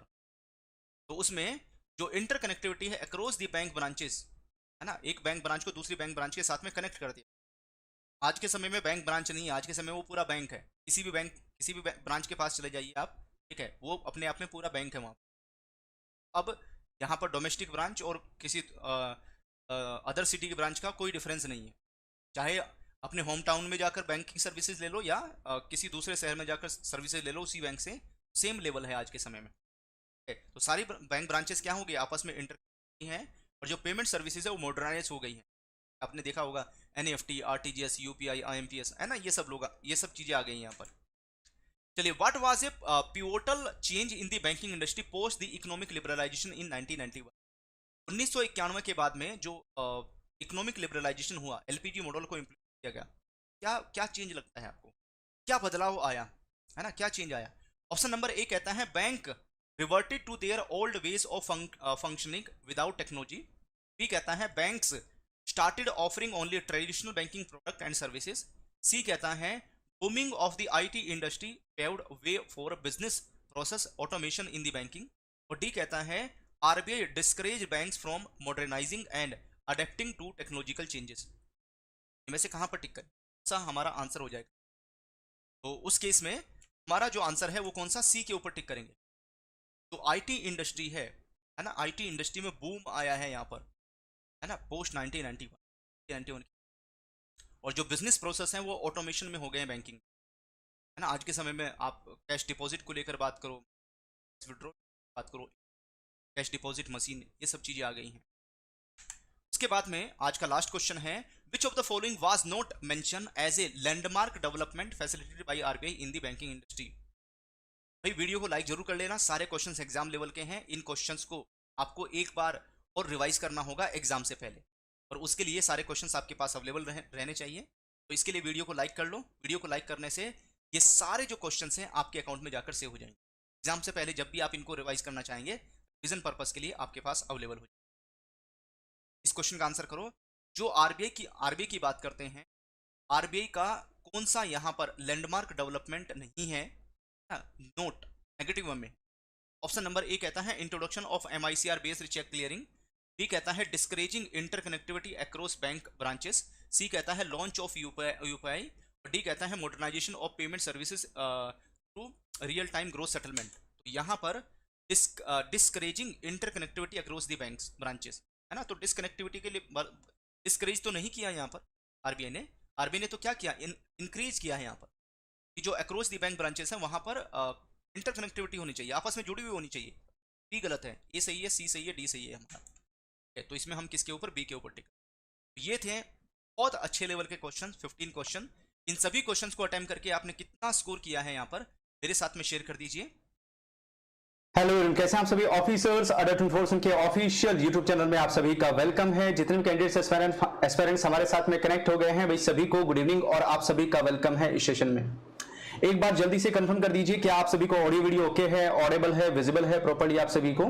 जीआईबी का एग्जाम अभी आपका होने वाला है अक्टूबर 2023 में, अक्टूबर 2023 में आपका एग्जाम होने वाला है। और अगर मैं इस क्लास की बात करूं, ये है आपकी क्लास नंबर 10, है ना, 10वें नंबर की क्लास है। इससे पहले यहां पर 9 क्लासेस कंप्लीट हो चुकी हैं। अगर वो क्लासेस आपने नहीं देखी तो उन क्लासेस को भी जरूर देख लीजिएगा। और ये 10 नंबर की क्लास क्या बताती है आपको कि एग्जाम में कितने दिन बचे हैं। तो भाई अगर आप 50 में से 10 को माइनस कर देंगे, 50 में से 10 को जैसे माइनस करेंगे कितना आएगा, 40 आ जाएगा। तो एग्जाम में बचे हैं आपके 40 दिन, 40 दिन के बाद एग्जाम हो जाएगा। ओके, एंड अगर हम लोग बात करते हैं आरबीडब्ल्यूएम जीआईबी में एक वेरी इंपॉर्टेंट रोल प्ले करता है, जिसमें आप 60 प्लस मार्क्स लेकर आ सकते हैं। 65 प्लस नंबर आरबीडब्ल्यूएम में आप स्कोर कर सकते हैं यहाँ पर, ठीक है। और इसी को लेकर 2000 प्लस एमसीक्यू सीरीज हमने आपके लिए कंटिन्यू करके रखी हुई है। 50 डेज 50 क्लासेस, तो इसमें से 50 में से 10 क्लासेस तो हो चुकी हैं, 40 क्लासेस आपको और मिलेंगी इसमें। ओके, एंड यहां पर मैं लगातार वेरी इंपॉर्टेंट टॉपिक आपके साथ में डिस्कस कर रहा हूं। अभी मॉड्यूल बी का एक वेरी इंपॉर्टेंट टॉपिक मैंने पेड क्लास में आपको कंप्लीट कराया, जिसका नाम है uses of artificial intelligence and technology in the retail banking, है ना। जो रिटेल बैंकिंग है उसमें आर्टिफिशियल इंटेलिजेंस और टेक्नोलॉजी का क्या यूज है, क्या इस्तेमाल है। ओके, और जो आरबीडब्ल्यूएम है retail banking and wealth management की जो पेड क्लासेस हैं, है ना, हम आपको प्रोवाइड कर रहे हैं डेली बेसिस पर 7 PM पर, शाम को 7 बजे मिल रही है। अगर आपके पास जीआईबी का महापैक है, जीआईबी का महापैक 2.2 है, तो उसमें ये क्लास आपको 7 PM पर मिल जाएगी, शाम को 7 बजे ये क्लास आपको मिल जाएगी। बड़े आराम से आप इसको ज्वाइन कर सकते हैं, ठीक है। तो 3 महीने, अभी अगर आप अक्टूबर में एग्जाम देने जा रहे हैं तो 3 महीने की वैलिडिटी का जीआईबी का महापैक भी आपको मिल जाएगा, है ना।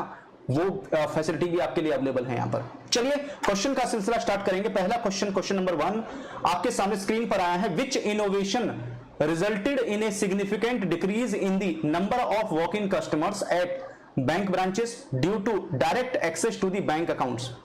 ऑप्शन नंबर ए कहता है launch of credit cards, B introduction of call centre services, C कहता है directing banking transaction through electronic channels, और डी कहता है introduction of mobile banking through smart phones. यहां पर इनमें से कहां टिक करें, किसके ऊपर टिक किया जाए, सो दैट हमें करेक्ट आंसर मिले इस क्वेश्चन का भी।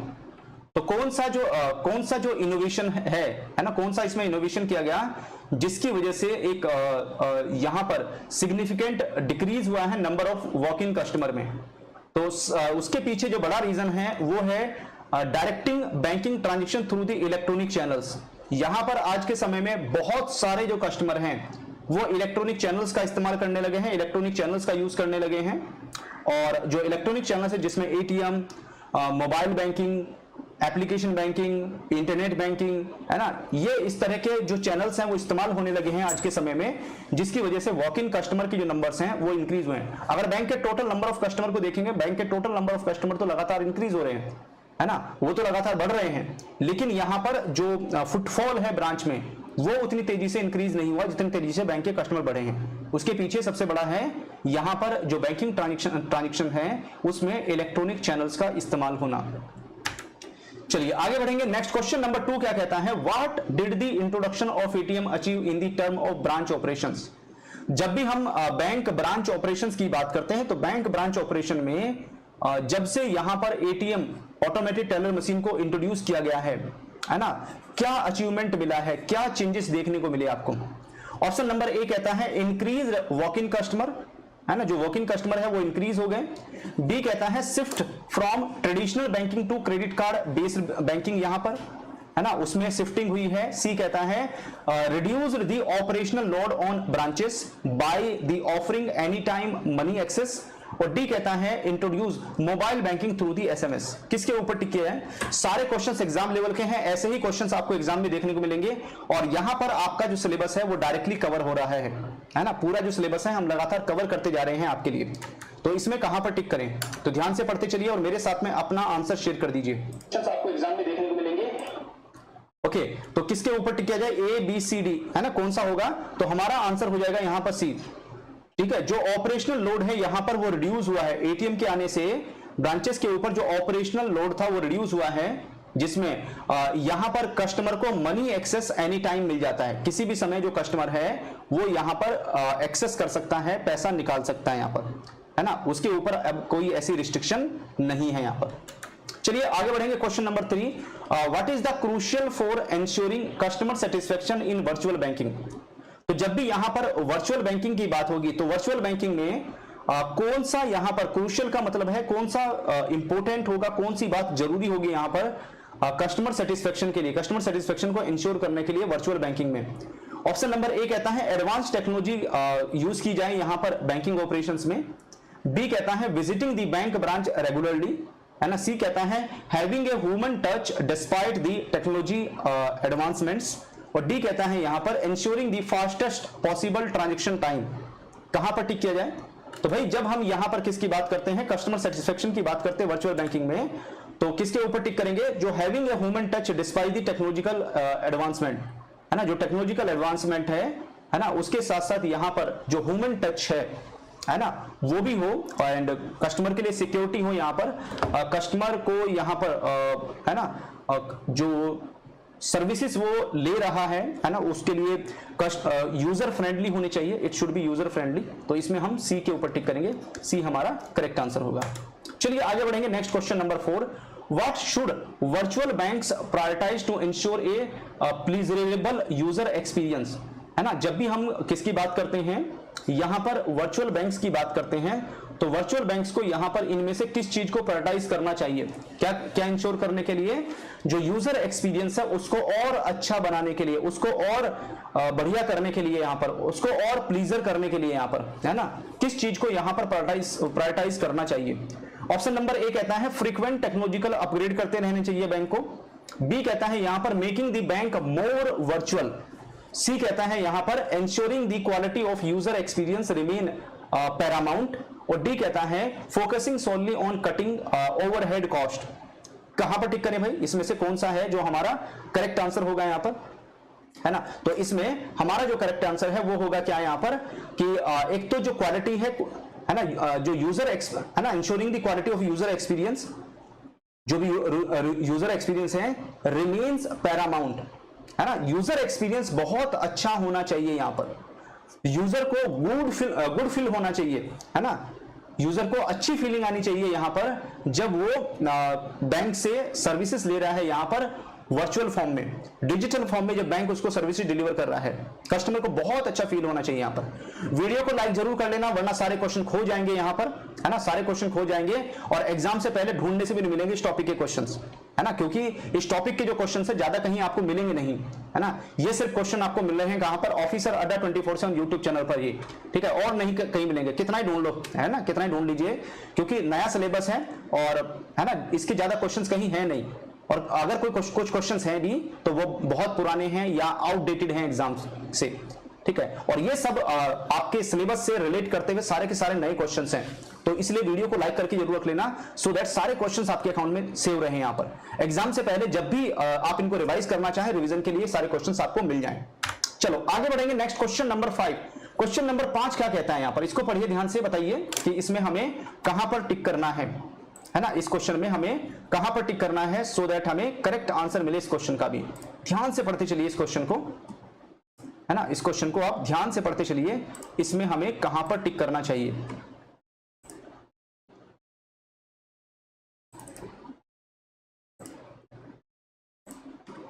इस क्वेश्चन में हमें कहां पर टिक करना चाहिए। What are the primary benefits of customer due to digitisation of bank transaction.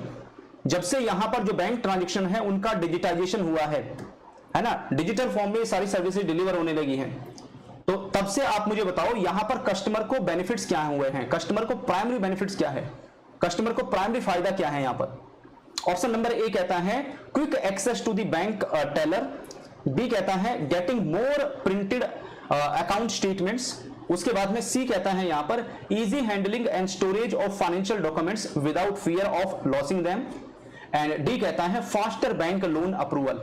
इनमें से कहां टिक करें।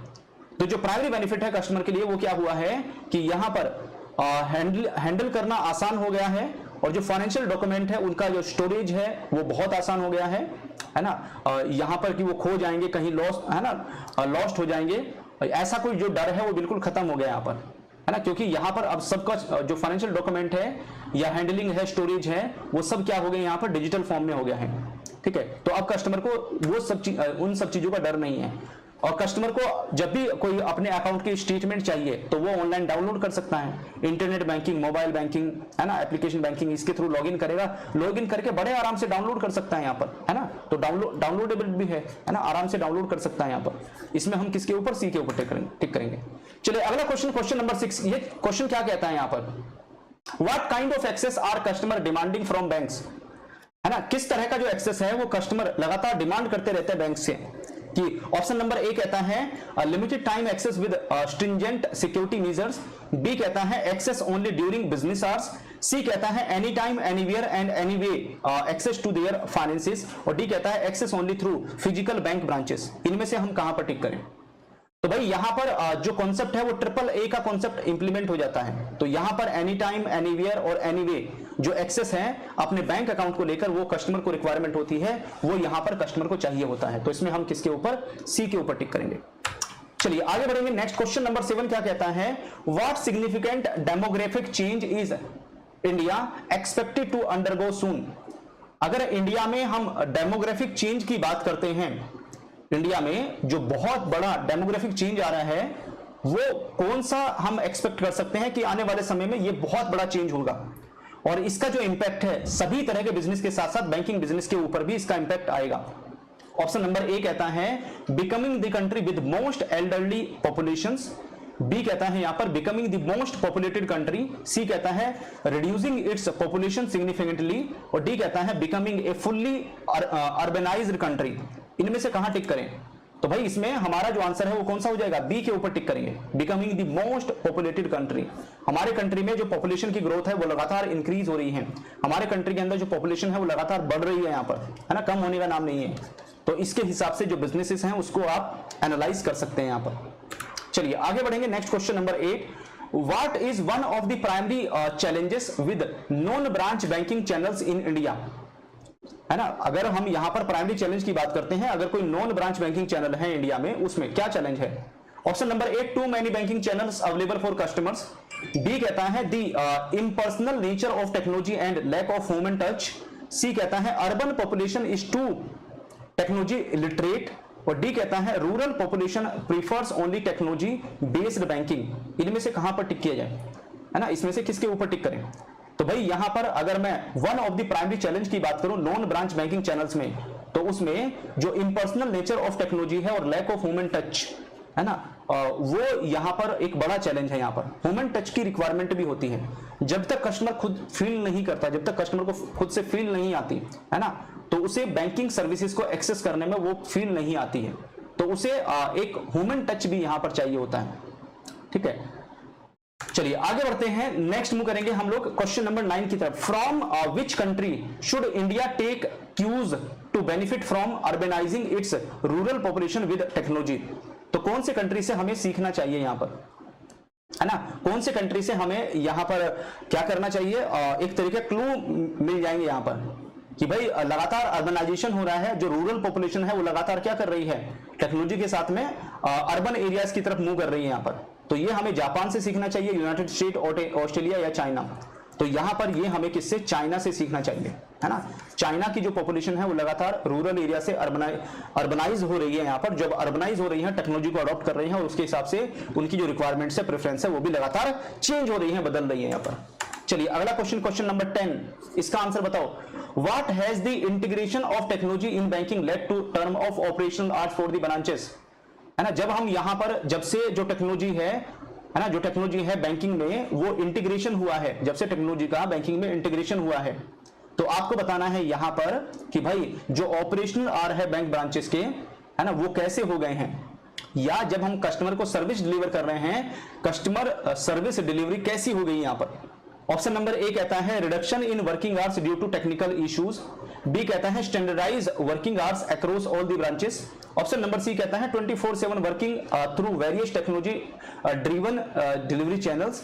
और डी कहता है रिड्यूस ऑपरेशंस ड्यूरिंग वीकेंड्स। इनमें से कहां टिक किया जाए, कौन सा हम होगा इसमें हमारा करेक्ट आंसर है?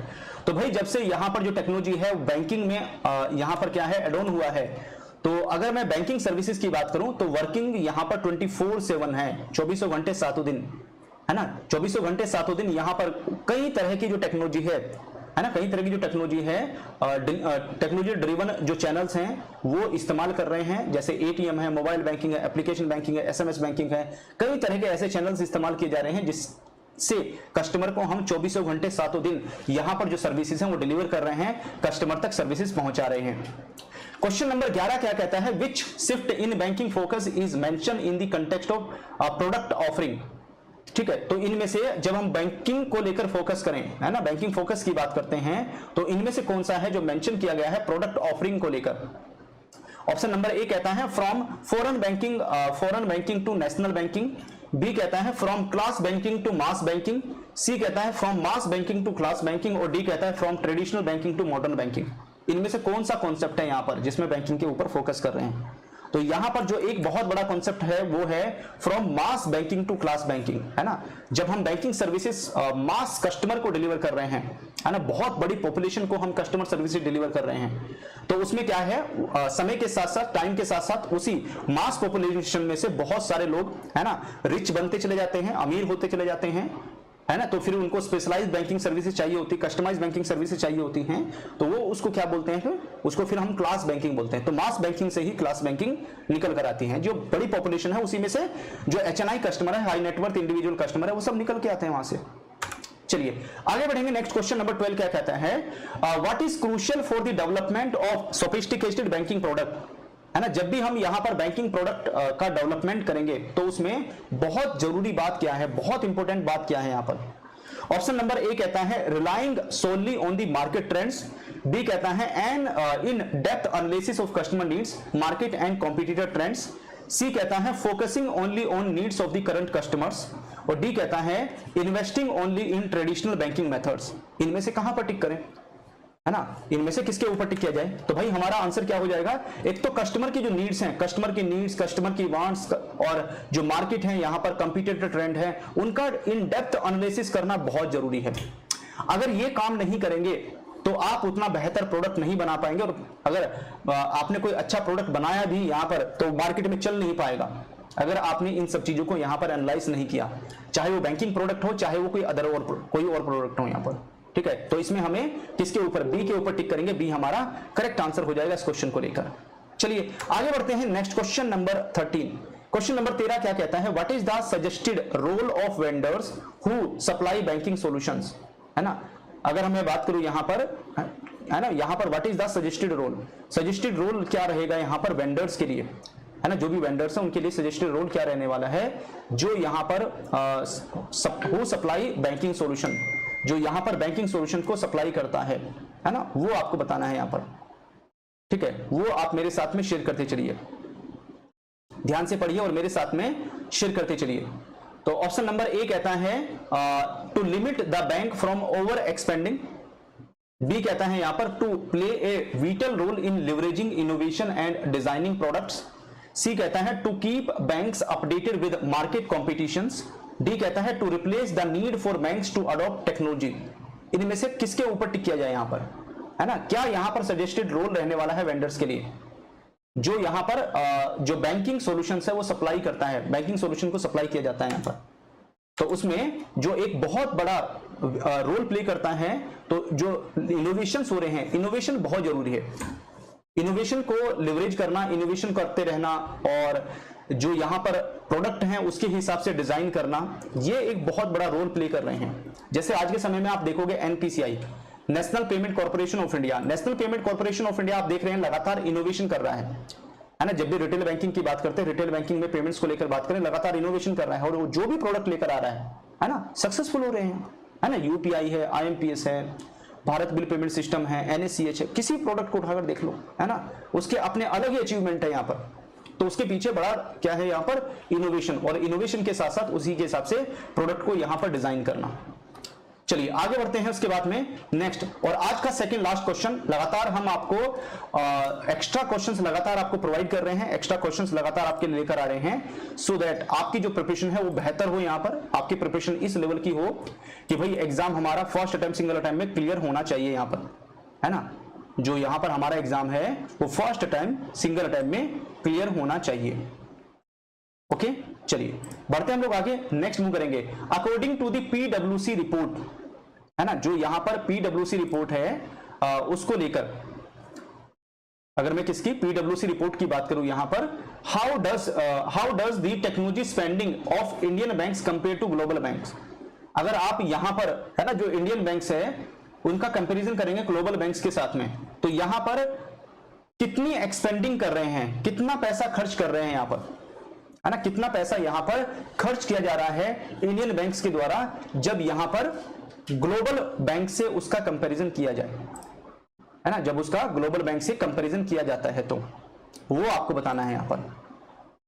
तो ऑप्शन नंबर ए कहता है यहां पर, है ना, अगर मैं ऑप्शन नंबर ए की बात करूं यहां पर, तो ये एसोचैम की रिपोर्ट है यहां पर, है ना, जो पीडब्ल्यूसी है ना, ये जो रिपोर्ट है किसने, एसोचैम ने यहां पर रिलीज की यहां पर ये रिपोर्ट, ठीक है। तो अकॉर्डिंग टू द पीडब्ल्यूसी report, how does the technology spending of Indian banks compare to global banks. तो ये मैंने आपको क्लास में बताया था यहां पर कि इंडिया में जो बैंक्स हैं अपने टोटल रेवेन्यू का 1.5% से 2% खर्च करते हैं टेक्नोलॉजी के ऊपर, है ना।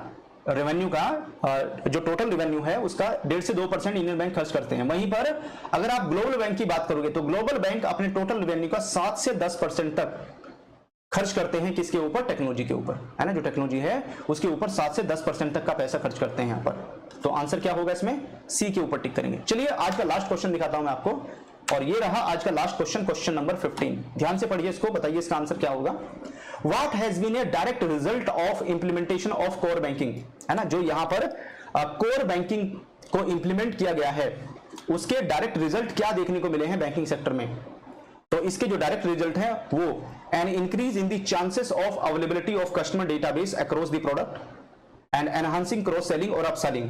तो यहां पर जो बैंक की तरफ से अपने सीआरएम सेटअप किए गए हैं, है ना, जो CRM है वो सेटअप किए गए हैं। तो उसकी वजह से क्या हुआ है, है ना, जो कस्टमर रिलेशनशिप मैनेजमेंट जो सेटअप किया गया है उसकी वजह से क्या हुआ है यहाँ पर, उसकी वजह से जो क्रॉस सेलिंग है, अप सेलिंग है, वो इंक्रीज हो गई, क्रॉस सेलिंग अप सेलिंग बढ़ गई यहाँ पर, क्योंकि कस्टमर का हमारे पास में जो डेटा है वो अवेलेबल है, कस्टमर का डेटा हमारे पास में है।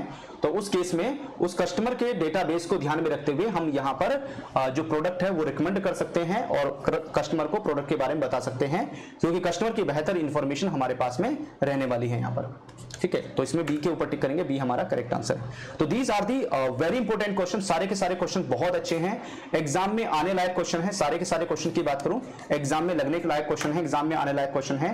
कितना स्कोर किया है सभी क्वेश्चन को अटेम्प्ट करके। और भाई आरबीडब्ल्यूएम की बात करूं ना, रिटेल बैंकिंग वेल्थ मैनेजमेंट की बात करूं, आरबीडब्ल्यूएम की जो पेड क्लासेस हैं हम डेली आपको 7 PM पर प्रोवाइड कर रहे हैं। हेलो एवरीवन, कैसे आप सभी ऑफिसर्स अडर 24/7 के ऑफिशियल यूट्यूब चैनल में आप सभी का वेलकम है। जितने भी कैंडिडेट्स एस्पिरेंट्स हमारे साथ में कनेक्ट हो गए हैं भाई सभी को गुड इवनिंग और आप सभी का वेलकम है। अभी आपका JIB के एग्जाम होने वाला है अक्टूबर 2023 में, और उसको लेकर हम लगातार एक वेरी इंपॉर्टेंट सीरीज आपके साथ में डिस्कस कर रहे हैं, और ये है 2000 प्लस MCQ सीरीज, है ना, जिसमें 2000 प्लस क्वेश्चंस हम आपके साथ में डिस्कस कर रहे हैं यहाँ पर। और these are the very important classes. यहाँ पर हम डिस्कस कर रहे हैं RBWM retail banking wealth management. इसमें हमारा टारगेट है कि आपका जो स्कोर है वो कम से कम 65 प्लस होना चाहिए, 65 प्लस जो नंबर हैं इसमें आने चाहिए। और यहाँ पर जो 50 डेज 50 क्लासेस वेरी इंपॉर्टेंट है आप सभी के लिए, है ना, 50 डेज 50 क्लासेस वेरी इंपॉर्टेंट है। और जो हम आपके साथ में डिस्कस कर रहे हैं अभी चलना है मॉड्यूल बी, है ना। क्या डिस्कस कर रहे हैं, मॉड्यूल बी चलना है, जिसमें एक वेरी इंपॉर्टेंट टॉपिक की जो क्लासेस हैं आपके साथ डिस्कस कर रहे हैं, जिसमें 4th नंबर की क्लास है, और इस टॉपिक का नाम है uses of artificial intelligence and technology in the retail banking, है ना। इस टॉपिक को लेकर हम लोग डिस्कस कर रहे हैं, इस टॉपिक को लेकर हम लोग बात कर रहे हैं यहाँ पर, और इसी के क्वेश्चंस मैं आपको प्रोवाइड करने वाला हूँ। अभी आपके एग्जाम में कितना समय बचा है आइए उसको चेक कर लेते हैं। तो अगर अभी आप देखोगे 50 डेज 50 क्लासेस में से आज की जो क्लास है वो है क्लास नंबर 11, है ना। 50 डेज 50 क्लासेस में से आज जो आपके साथ डिस्कस कर रहे हैं वो क्लास नंबर 11 है। तो 11वें नंबर की जो क्लास है, 11th नंबर की जो क्लास है, इसको माइनस कर दो यहाँ पर, है ना। कितना समय बचा, यहाँ पर आया 39 डेज। तो आपके एग्जाम में अभी जो समय बचा हुआ है, आपके एग्जाम में अभी जो टाइम है वो है 39 डेज का, है ना। 39 दिन बचे हैं एग्जाम में। तो फटाफट फटाफट अपनी जो प्रिपरेशन है वो उसको बहुत तेजी से आगे बढ़ाओ भाई, है ना, बहुत तेजी से आगे बढ़ाइए। और डेली बेसिस पर जो क्लासेस हैं JIB के महापैक 2.0 में डेली बेसिस में मॉर्निंग में इवनिंग में क्लासेस अटेंड कीजिए, जब भी आपके पास समय है, जब भी आपके पास टाइम है, ठीक है। जो रिकॉर्डेड वीडियो लेक्चर्स आपके अकाउंट में अवेलेबल है उनको, है ना, देखिए। उसके साथ साथ टॉपिक वाइज क्वेश्चंस को अटेम्प्ट कीजिए, फुल लेंथ मॉक टेस्ट को अटेम्प्ट कीजिए, है ना, ये सारी एक्टिविटीज कीजिए। इसी से एग्जाम हमारा फर्स्ट अटेम्प्ट सिंगल अटेम्प्ट में क्लियर होगा। चलिए क्वेश्चन नंबर 1 आपके सामने स्क्रीन पर है। ये क्वेश्चन क्या कहता है, what was initial level of technology implementation in public sector bank during the early days of computerisation in 1980। तो 1980 में जब शुरू में स्टार्टिंग में पब्लिक सेक्टर बैंक में, जो पब्लिक सेक्टर बैंक थे उसमें इनिशियल स्टेज पर जब टेक्नोलॉजी को इंप्लीमेंट किया गया, किसमें, पब्लिक सेक्टर बैंक में। तो यहां पर जब बैंकिंग सेक्टर में कंप्यूटराइजेशन की शुरुआत हुई है, तो यहां पर सबसे पहली बार कौन से टाइप का जो कंप्यूटराइजेशन है वो बैंकिंग सेक्टर में हुआ था। तो सबसे पहली बार जो कंप्यूटराइजेशन है वो ALPM stand alone automated ledger posting machine, है ना। पहले जो लेजर हैं वो क्या है, मैनुअल बनते थे, है ना, बड़े बड़े रजिस्टर होते थे, मैनुअल लेजर बनते थे, है ना। और उसमें हर कस्टमर का जो अकाउंट है उन लेजर में हम मेंटेन करते थे। उसके बाद में जो पहली बार कंप्यूटराइजेशन हुआ, तो कंप्यूटराइजेशन की शुरुआत यहीं से हुई पब्लिक सेक्टर बैंक में, जिसका नाम है ALPM stand alone automated ledger posting machine के नाम से इसको जाना जाता है यहाँ पर। इसमें हम किसके ऊपर, सी के ऊपर टिक करेंगे, सी हमारा करेक्ट आंसर होगा। चलिए आगे बढ़ेंगे। नेक्स्ट क्वेश्चन नंबर 2 क्या कहता है ना, क्वेश्चन नंबर 2 क्या कहता है, what does the term horizontal और vertical organise refer to in the context of database in core banking. जब भी हम किसमें, कोर बैंकिंग में डेटाबेस की बात करेंगे, तो उसको लेकर जो हॉरिजॉन्टल ऑर्गेनाइज, है ना, ऑर्गेनाइज करना या वर्टिकली ऑर्गेनाइज करना, इस टर्म का मीनिंग क्या है, इस टर्म का मतलब क्या है यहाँ पर। ऑप्शन नंबर ए कहता है the speed and efficiency of the database system, B कहता है यहाँ पर the security level of the banking data, C कहता है whether data is available product wise on a stand alone basis और customer wise on an integrated basis. और D कहता है the interface design of the core banking system. इनमें से हम कहां पर टिक करें, इसमें से किसके ऊपर टिक किया जाए सो दैट हमें करेक्ट आंसर मिले इस क्वेश्चन का भी। तो जब भी हॉरिजॉन्टल एंड वर्टिकल ऑर्गेनाइज की बात करेंगे तो वो इनमें से किससे रिलेट करेगा यहाँ पर, तो ये रिलेट करने वाला है whether data is available product wise, है ना, जो डेटा है वो प्रोडक्ट वाइज अवेलेबल है यहाँ पर स्टैंड अलोन बेसिस पर, या customer wise on an integrated basis पर, है ना। आप जो डेटा है, अगर आपको प्रोडक्ट वाइज डेटा चाहिए तो आपको प्रोडक्ट वाइज डेटा मिल जाएगा, और अगर आपको पर कस्टमर के हिसाब से डेटा चाहिए, है ना, कस्टमर वाइज डेटा आपको चाहिए तो कस्टमर वाइज डेटा आपको मिल जाएगा, है ना। जैसे हमने सेलेक्ट किया कि भाई हमें डेटा चाहिए, ऐसे कस्टमर का डेटा चाहिए जिनकी एज, है ना, 20 ईयर्स से 40 ईयर्स के बीच में है, तो हम क्या करेंगे, सेलेक्ट करेंगे 20 ईयर्स और 40 ईयर्स, है ना, 20 ईयर्स 40 ईयर्स सेलेक्ट करेंगे। तो उस बीच में जितने भी हमारे सिस्टम में, है ना, हमारे सिस्टम में जितने भी हमारे डेटाबेस में जितने भी कस्टमर होंगे उनकी पूरी डिटेल हमारे सामने आ जाएगी यहाँ पर, ठीक है। तो ये हो जाएगा कस्टमर वाइज। या हमें ऐसे कस्टमर का डेटा चाहिए यहाँ पर जो सीनियर सिटीजन कैटेगरी में आते हैं, तो हम क्या करेंगे, यहाँ पर मिनिमम जो एज है वो 60 ईयर सेलेक्ट कर लेंगे, है ना, और अपर लिमिट को रिमूव कर देंगे। तो उसके बाद में क्या होगा, जिन लोगों की एज 60 प्लस ईयर्स होगी उन सब का डेटा हमारे सामने आ जाएगा। ऐसा हम कब करते हैं, जब हम कोई नया प्रोडक्ट लॉन्च करते हैं, जब भी हमें यहाँ पर क्रॉस सेलिंग वगैरह करनी होती है तो उस टाइम पर ये काम किया जाता है यहाँ पर। इसमें हम सी के ऊपर टिक करेंगे। चलिए क्वेश्चन नंबर 3 क्या कहता है, how has technology impacted the physical presence of the bank branches. जब से यहां पर जो टेक्नोलॉजी आई है, टेक्नोलॉजी का जो इंपैक्ट है ना, अगर हम किसके टेक्नोलॉजी के इंपैक्ट की बात करते हैं, जो फिजिकल प्रेजेंस है बैंक ब्रांचेस की, उसके ऊपर क्या इंपैक्ट आया है, क्या असर देखने को मिला है यहाँ पर। ऑप्शन नंबर ए कहता है it has increased the need for larger branches. B कहता है there is no change in the branch size due to technology. और सी कहता है the technology has led to the creation of more large size branches. और D कहता है यहाँ पर banks can open smaller branches और kiosk due to net banking and mobile banking reducing cost. इनमें से कहाँ टिक करें। तो जब भी हम यहाँ पर बात करते हैं टेक्नोलॉजी का जो इम्पैक्ट है फिजिकल प्रेजेंस जो बैंक ब्रांचेस के, उसके ऊपर क्या इम्पैक्ट देखने को मिला है, तो यहाँ पर जो बैंक्स की जो ब्रांचेस हैं वो कम ही ओपन हो रही है यहाँ पर, है ना। Bank can open smaller branches, और या जो बैंक है अपने जो कायोस्क हैं उनको यहाँ पर ओपन कर सकता है, और किसके लिए, नेट बैंकिंग के लिए, मोबाइल बैंकिंग के लिए। तो इससे यहाँ पर बैंक की जो कॉस्ट है वो रिड्यूस हो जाएगी, और जब बैंक की कॉस्ट रिड्यूस होगी तो उसका सीधा सीधा जो इम्पैक्ट है वो किसके ऊपर, प्रॉफिटेबिलिटी के ऊपर सीधा सीधा इम्पैक्ट आएगा यहाँ पर। तो बैंक का जो प्रॉफिट है वो इंक्रीज हो जाएंगे। जब कॉस्ट क्या होती है, कॉस्ट कम होती है, कॉस्ट रिड्यूस होगी, तो उसका अपोजिट इम्पैक्ट किसके ऊपर आएगा, उसका अपोजिट इम्पैक्ट प्रॉफिट के ऊपर आता है। ओके चलो आगे बढ़ेंगे। नेक्स्ट क्वेश्चन नंबर 4 क्या कहता है, question number 4, which benefit of technology in retail banking ensure that functions like clearing of cheques and passbook entries are done promptly and correctly. Option number A कहता है cost reduction हो जाएगा यहाँ पर, B कहता है एक्यूरेसी, सी कहता है कस्टमर सर्विस, और डी कहता है इजी कम्युनिकेशन। इनमें से कहाँ टिक करें, तो कौन सा बेनिफिट है यहाँ पर, विच benefit of technology in retail banking ensure that, है ना, इसमें से जो टेक्नोलॉजी का कौन सा बेनिफिट है रिटेल बैंकिंग में जो इस यहाँ पर इंश्योर करता है, जो इसमें क्लियरिंग ऑफ चेक को लेकर, पासबुक एंट्रीज को लेकर, जो आप तुरंत प्रॉम्प्टली का मतलब है इंस्टेंट बेसिस पर कर सकते हैं और एकदम करेक्ट करेंगे यहाँ पर। तो इसके लिए यहाँ पर जो एक्यूरेसी है ना, जो एक्यूरेसी होना बहुत जरूरी है। तो टेक्नोलॉजी का जो बेनिफिट है रिटेल बैंकिंग में वो यहाँ पर जब भी क्लियरिंग ऑफ चेक की बात आएगी, पासबुक एंट्रीज की बात आएगी, तो वह उसमें यहाँ पर क्या होना चाहिए, एक्यूरेसी होनी चाहिए यहाँ पर, है ना। एक्यूरेसी में बहुत बड़ा बेनिफिट यहाँ पर मिला है। चलो आगे बढ़ते हैं। How does technology aid retail banks in understanding their customer. तो अपने कस्टमर को समझने के लिए जो रिटेल बैंक्स में यहाँ पर जो टेक्नोलॉजी है उसने किस तरीके से बैंक्स को फायदा पहुंचाया है, किस तरीके से बैंक्स को बेनिफिट पहुंचाया है यहाँ पर।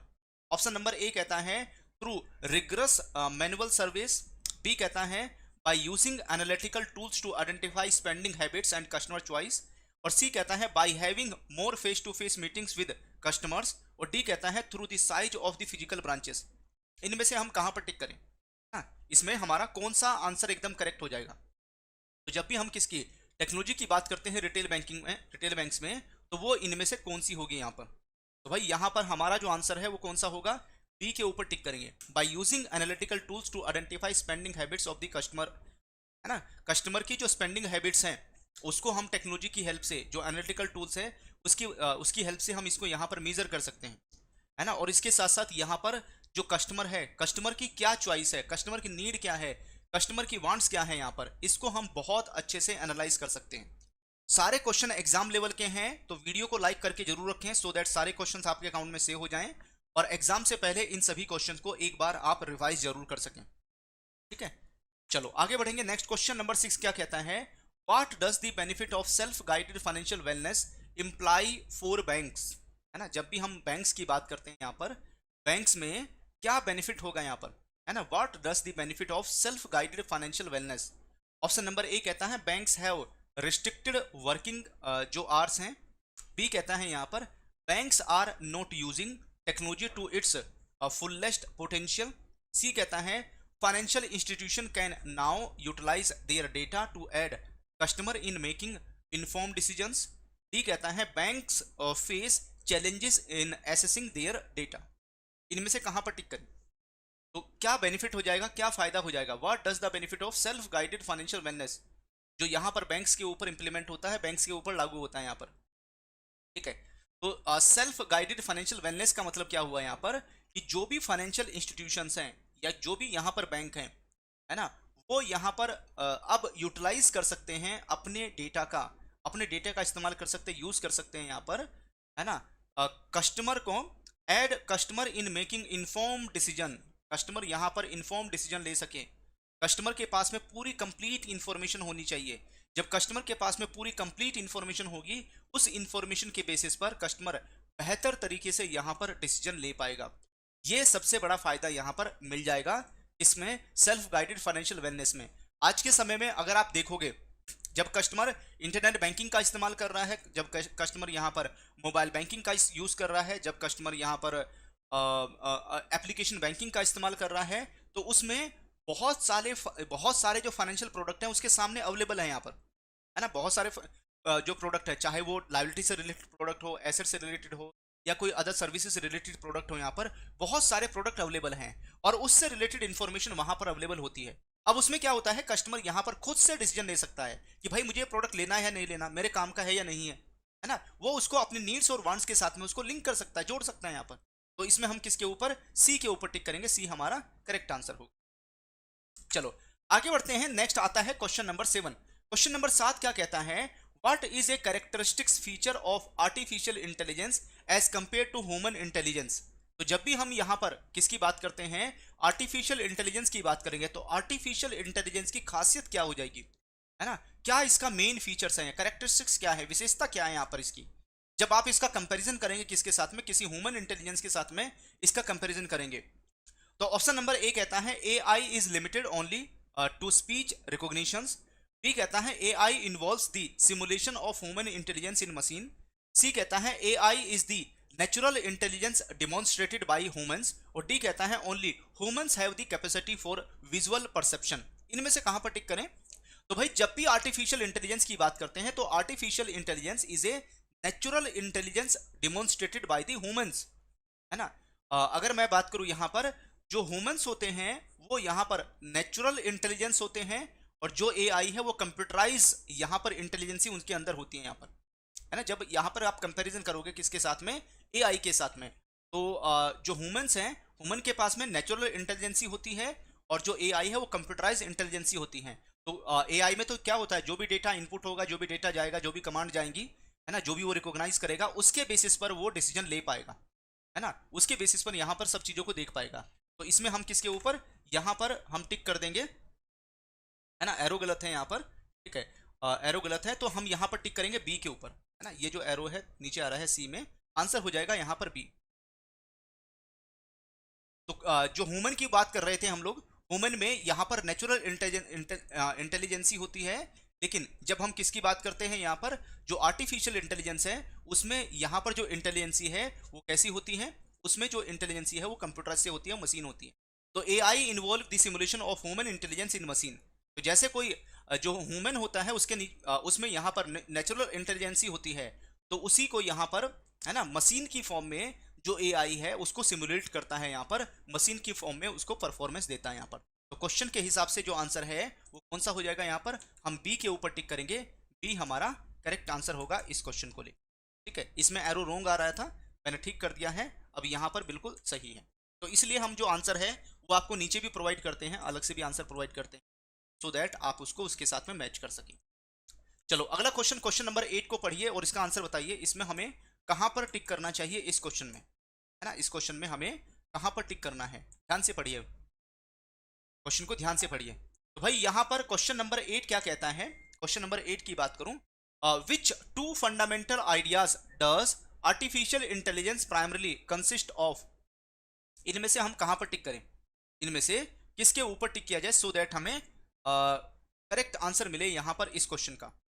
तो which two fundamental ideas does artificial intelligence primary consist of, किसके ऊपर फोकस करता है यहां पर। तो जब भी हम यहां पर आर्टिफिशियल इंटेलिजेंस की बात करते हैं तो वो स्टडिंग ह्यूमन ब्रेन्स, है ना, जो भी ह्यूमन ब्रेन्स है उनको स्टडी करेगा यहां पर, है ना, उनकी स्टडी करेगा, and their through process and representing those process through the machine learning. और ह्यूमन ब्रेन्स को स्टडी करने के बाद में, ह्यूमन ब्रेन्स से वो लर्न करने के बाद, सीखने के बाद में एक जो मशीन लर्निंग है ना, जो कहलाती है deep machine learning, deep machine learning के थ्रू यहां पर क्या करता है, रिएक्ट करता है यहां पर। डीप मशीन लर्निंग के थ्रू क्या करेगा, वो यहां पर प्रोसेस करेगा, है ना, उसके थ्रू वो यहां पर प्रोसेस करेगा। तो इसमें हम किसके ऊपर टिक करेंगे, यहां पर बी के ऊपर, बी हमारा करेक्ट आंसर होगा इस क्वेश्चन को लेकर।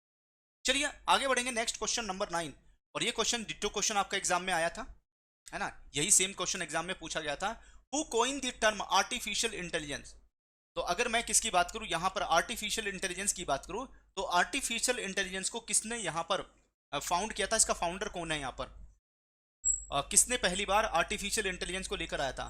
तो अलान Turing, Richard Feynman, Elon Musk या जॉन मैकार्थी, पहली बार किसने आर्टिफिशियल इंटेलिजेंस को इंट्रोड्यूस किया। और अभी जो एग्जाम हुआ था आपका जून जुलाई में, उसमें क्वेश्चन एग्जाम में आया था। तो यहां पर आपको किसके ऊपर टिक करना है, डी के ऊपर टिक कर देंगे, है ना। इसको किसने इंट्रोड्यूस किया, जॉन मैकार्थी इसको लेकर आए थे, जॉन मैकार्थी ने इसको इंट्रोड्यूस किया था यहाँ पर।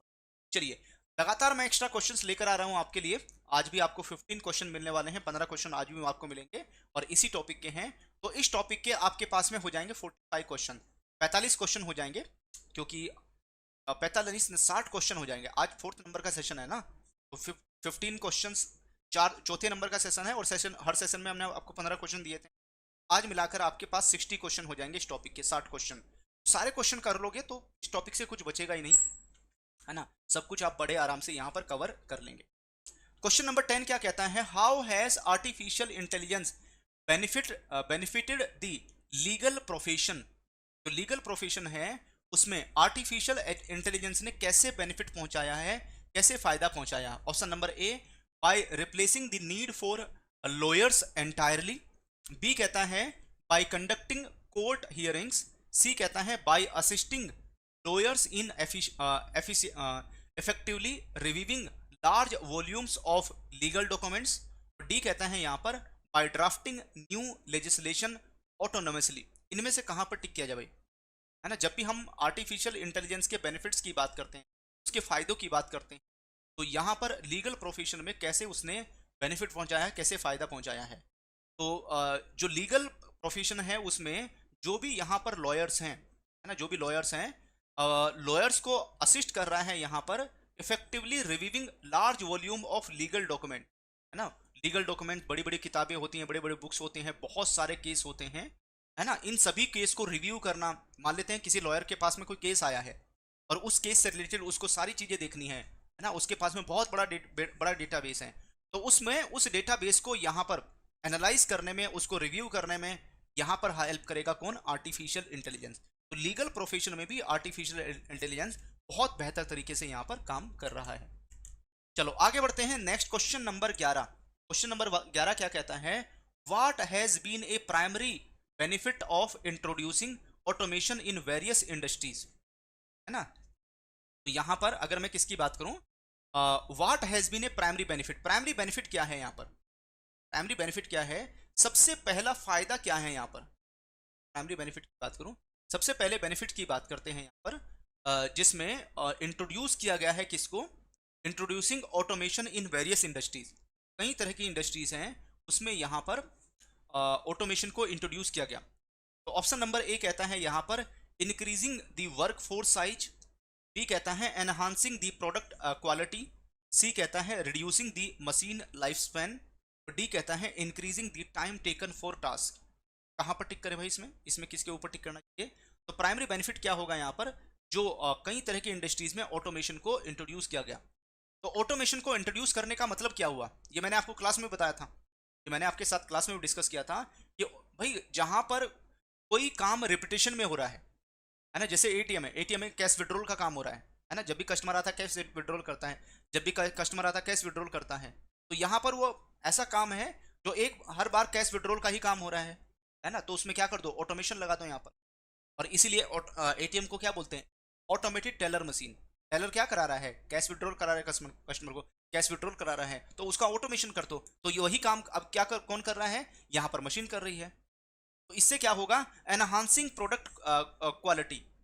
तो जब ऑटोमेटेड टेलर मशीन लग गई तो उसमें यहाँ पर मिस्टेक होने के चांसेस कम हैं, है ना, उसमें यहाँ पर एरर होने के चांसेस बहुत कम हैं, गलतियां होने के चांसेस बहुत कम हैं, एक्यूरेटली काम करेगा, 24/7 काम करेगा यहाँ पर। ठीक है, तो ये बड़ा फायदा है, ये बड़ा बेनिफिट है यहाँ पर ऑटोमेशन का। चलिए आगे बढ़ेंगे। नेक्स्ट क्वेश्चन नंबर 12 क्या कहता है, question number 12, what is the primary distinctions between automation and artificial intelligence. तो जब आपसे पूछा जाता है कि भाई ऑटोमेशन और आर्टिफिशियल इंटेलिजेंस, इन दोनों के बीच में सबसे बड़ा अंतर क्या हो जाएगा, इन दोनों के बीच में सबसे बड़ा डिफरेंस क्या है यहाँ पर, है ना, वो क्या होगा। तो ऑप्शन नंबर ए कहता है कि ऑटोमेशन जो का यूज होता है, automation is use the software to think critically. B कहता है कि जो आर्टिफिशियल इंटेलिजेंस है रिक्वायर मैनुअल कंट्रोल। उसके बाद में सी कहता है कि automation use of computer control devices to manage process without human intervention. और डी कहता है कि जो आर्टिफिशियल इंटेलिजेंस है that is boost efficiency but not productivity. इनमें से कहां पर टिक करें, तो भाई आंसर कौन सा हो जाएगा, जो ऑटोमेशन है, ऑटोमेशन में यूज होता है, इस्तेमाल होता है use of computer control devices, जो यहां पर प्रोसेस को मैनेज करती है यहाँ पर, है ना, जिसमें किसी ह्यूमन इंटरवेंशन, किसी व्यक्ति को यहाँ पर इंटरवीन करने की रिक्वायरमेंट नहीं होगी, है ना, किसी व्यक्ति को उसमें इंटरवीन करने की जरूरत नहीं होगी। और जो आर्टिफिशियल इंटेलिजेंस है वो ह्यूमन इंटेलिजेंसी के साथ में काम करता है, ह्यूमन इंटेलिजेंसी के साथ में वर्क करता है यहाँ पर। तो इसमें हम किसके ऊपर, सी के ऊपर टिक कर देंगे, सी हमारा करेक्ट आंसर हो जाएगा इस क्वेश्चन को लेकर। चलिए आगे बढ़ेंगे। नेक्स्ट क्वेश्चन नंबर 13, सारे क्वेश्चन एग्जाम लेवल के, ऐसे ही क्वेश्चन आपको एग्जाम में देखने को मिलेंगे। जब आप एग्जाम देने जाओगे तो एग्जाम में आपको ऐसे ही क्वेश्चन मिलेंगे भाई, है ना, तो इन क्वेश्चंस को आपको बार बार रिवाइज करते रहना है। What does artificial intelligence aim to achieve in machine. जब भी हम किसकी, आर्टिफिशियल इंटेलिजेंस की बात करते हैं, तो आर्टिफिशियल इंटेलिजेंस का एम क्या होगा यहाँ पर, है ना, to achieve in machines. Option number A, limit the capacities of machines to specific task. B कहता है मिमिक और try to supersede human intelligence and behaviour. उसके बाद में सी कहता है make machines less efficient than human. D कहता है restrict the use of machine to outdoor activities only. कहां पर टिक करें भाई, तो इसमें हमारा आंसर कौन सा हो जाएगा। तो जब भी हम किसकी बात करेंगे, आर्टिफिशियल इंटेलिजेंस की बात करेंगे, तो आर्टिफिशियल इंटेलिजेंस का मेन एम क्या होगा यहाँ पर, है ना, to achieve in the machine mimic और try to supersede human intelligence and behaviour, है ना, जो ह्यूमन इंटेलिजेंस है और जो उसका बिहेवियर है उसको यहाँ पर सुपरसीड करना, है ना, उससे बेहतर काम करना, है, किसी ह्यूमन से बेहतर काम करना, ये आर्टिफिशियल इंटेलिजेंस का यहाँ पर ऑब्जेक्टिव रहता है, उस लेवल तक अपने आप को लेकर जाना यहाँ। चलिए आगे बढ़ेंगे। Next question number 14, according to the global trend study, है ना, जो ग्लोबल ट्रेंड स्टडी हुई है यहाँ पर, how are forward thinking companies responding to AI. जो आर्टिफिशियल इंटेलिजेंस है उसको लेकर कैसे रिस्पॉन्ड कर रही है यहाँ पर, कैसे रिएक्ट कर रही है यहाँ पर, वो आपको बताना है ना, वो आपको मेरे साथ में शेयर करना है कि जो ग्लोबल ट्रेंड स्टडी है उसके हिसाब से how are forward thinking companies responding to AI. Option number A कहता है they are reducing their investment in AI. B कहता है they are hesitant about integrating AI into their strategies. C कहता है they are beginning to make major AI investment. और D कहता है they believe AI has no significant impact on their industries. इनमें से हम कहां पर टिक करें, है ना, इसमें से किसके ऊपर टिक किया जाए। तो भाई यहां पर हमारा आंसर कौन सा हो जाएगा, they are beginning to make major AI investment. है ना, बहुत सारे जो इन्वेस्टर्स हैं वो लगातार जो एआई से रिलेटेड कंपनीज हैं, है ना, एआई में लगातार इन्वेस्टमेंट कर रहे हैं यहाँ पर, है ना, सो दैट यहाँ पर, क्योंकि उनको पता है आने वाला जो फ्यूचर्स है, आने वाला जो समय है वो इन्हीं का है ना, आने वाला जो टाइम है वो इन्हीं का है यहाँ पर। चलिए आगे बढ़ेंगे, आज का लास्ट क्वेश्चन है ना, ये आज का लास्ट क्वेश्चन है, और उसके बाद में फिर आपको मेरे साथ में स्कोर शेयर करना है। देखो भाई, बहुत जरूरी है, मैं देख रहा हूँ आप सभी क्वेश्चंस को देखते रहते हैं, आंसर सुनते रहते हैं, लेकिन क्वेश्चन का आंसर आप अटेम्प्ट नहीं करते, है ना, मतलब चैट में आंसर नहीं करते, इस वीडियो के नीचे कमेंट करके आंसर नहीं करते। ये ना फिर एग्जाम में भी ये सेम हैबिट बनी रहती है, एग्जाम में भी हम क्वेश्चन देखते रहते हैं, आंसर टिक करने की हिम्मत ही नहीं पड़ पाती, है ना, और उससे क्या होता है, एग्जाम में फिर आप क्वेश्चंस के आंसर भी नहीं कर पाओगे। और कई बार ऐसा होता है क्वेश्चन में 10-15 एग्जाम में 10-15 क्वेश्चन ऐसे छूट जाते हैं, और आपको पता है अभी नेगेटिव मार्किंग नहीं है, तो नेगेटिव मार्किंग ना होने से आपके लिए बड़ा फायदा है, ईच एंड एवरी क्वेश्चन को अटेम्प्ट करो, है ना। ऑप्शन देने का मेन यहाँ पर हम ऑप्शन आपको इसीलिए दे रहे हैं कि भाई आप सारे ऑप्शंस पढ़ो और उसका आंसर टिक करो, है ना। आंसर गलत ही तो होगा, गलती तो टाइप करोगे, गलती तो टिक करोगे, आज गलत होगा कल सही भी होगा, ठीक है? तो क्वेश्चंस को अटेम्प्ट करने की आपकी हैबिट क्रिएट होगी, आपकी उसको बनाएं, उस हैबिट को जरूर क्रिएट करें, वरना इससे क्या हुआ ना, उतना वो उस लेवल का एडवांटेज नहीं मिल पाएगा। इसी को तो प्रैक्टिस बोलते हैं, इसी को तो प्रैक्टिस बोलते हैं, जब क्वेश्चंस को आप अटेम्प्ट करोगे। How does artificial intelligence self driving vehicles improve there functionality. जैसे आप आजकल आप देखोगे टेस्ला वगैरह की जो कारें हैं, है ना, टेस्ला की कार देखोगे ऑटोमेटिक ड्राइव करती है, किसी ड्राइवर की जरूरत ही नहीं है उसमें, ठीक है, ऑटोमेटिक ड्राइव करेगी यहाँ पर। उसमें भी कौन, एआई काम कर रहा है, आर्टिफिशियल इंटेलिजेंस काम कर रहा है वहाँ पर। तो it learns how to navigate and use maps and prevent, है ना, कोलिशंस। तो यहाँ पर ये, ठीक है, नेविगेट करता हुआ चलता है, जो मैप्स है उसका यूज करता है यहाँ पर, और रास्ते में जो भी ऑब्स्टिकल्स आते हैं, है ना, जो रास्ते में जो भी व्हीकल्स जो भी आते हैं उनको भी यहाँ पर, है ना, एनालाइज करते हुए चलता है, और वहां से बचते हुए आगे चलता है, प्रिवेंट कोलिशंस। इसमें हम किसके ऊपर, बी के ऊपर टिक करेंगे, बी हमारा करेक्ट आंसर हो। तो ये हैं हमारे 15 बहुत इंपॉर्टेंट क्वेश्चंस, और आप देख रहे हैं डेली मैं आप सभी को नए नए क्वेश्चंस लाकर दे रहा हूँ, डेली हम लोग नए नए क्वेश्चंस आपके साथ में डिस्कस कर रहे हैं। सारे क्वेश्चंस बहुत अच्छे हैं, अगर ये सारे क्वेश्चंस आपने कर लिए ना, है ना, एग्जाम में आपकी परफॉर्मेंस बहुत बेहतर होने वाली।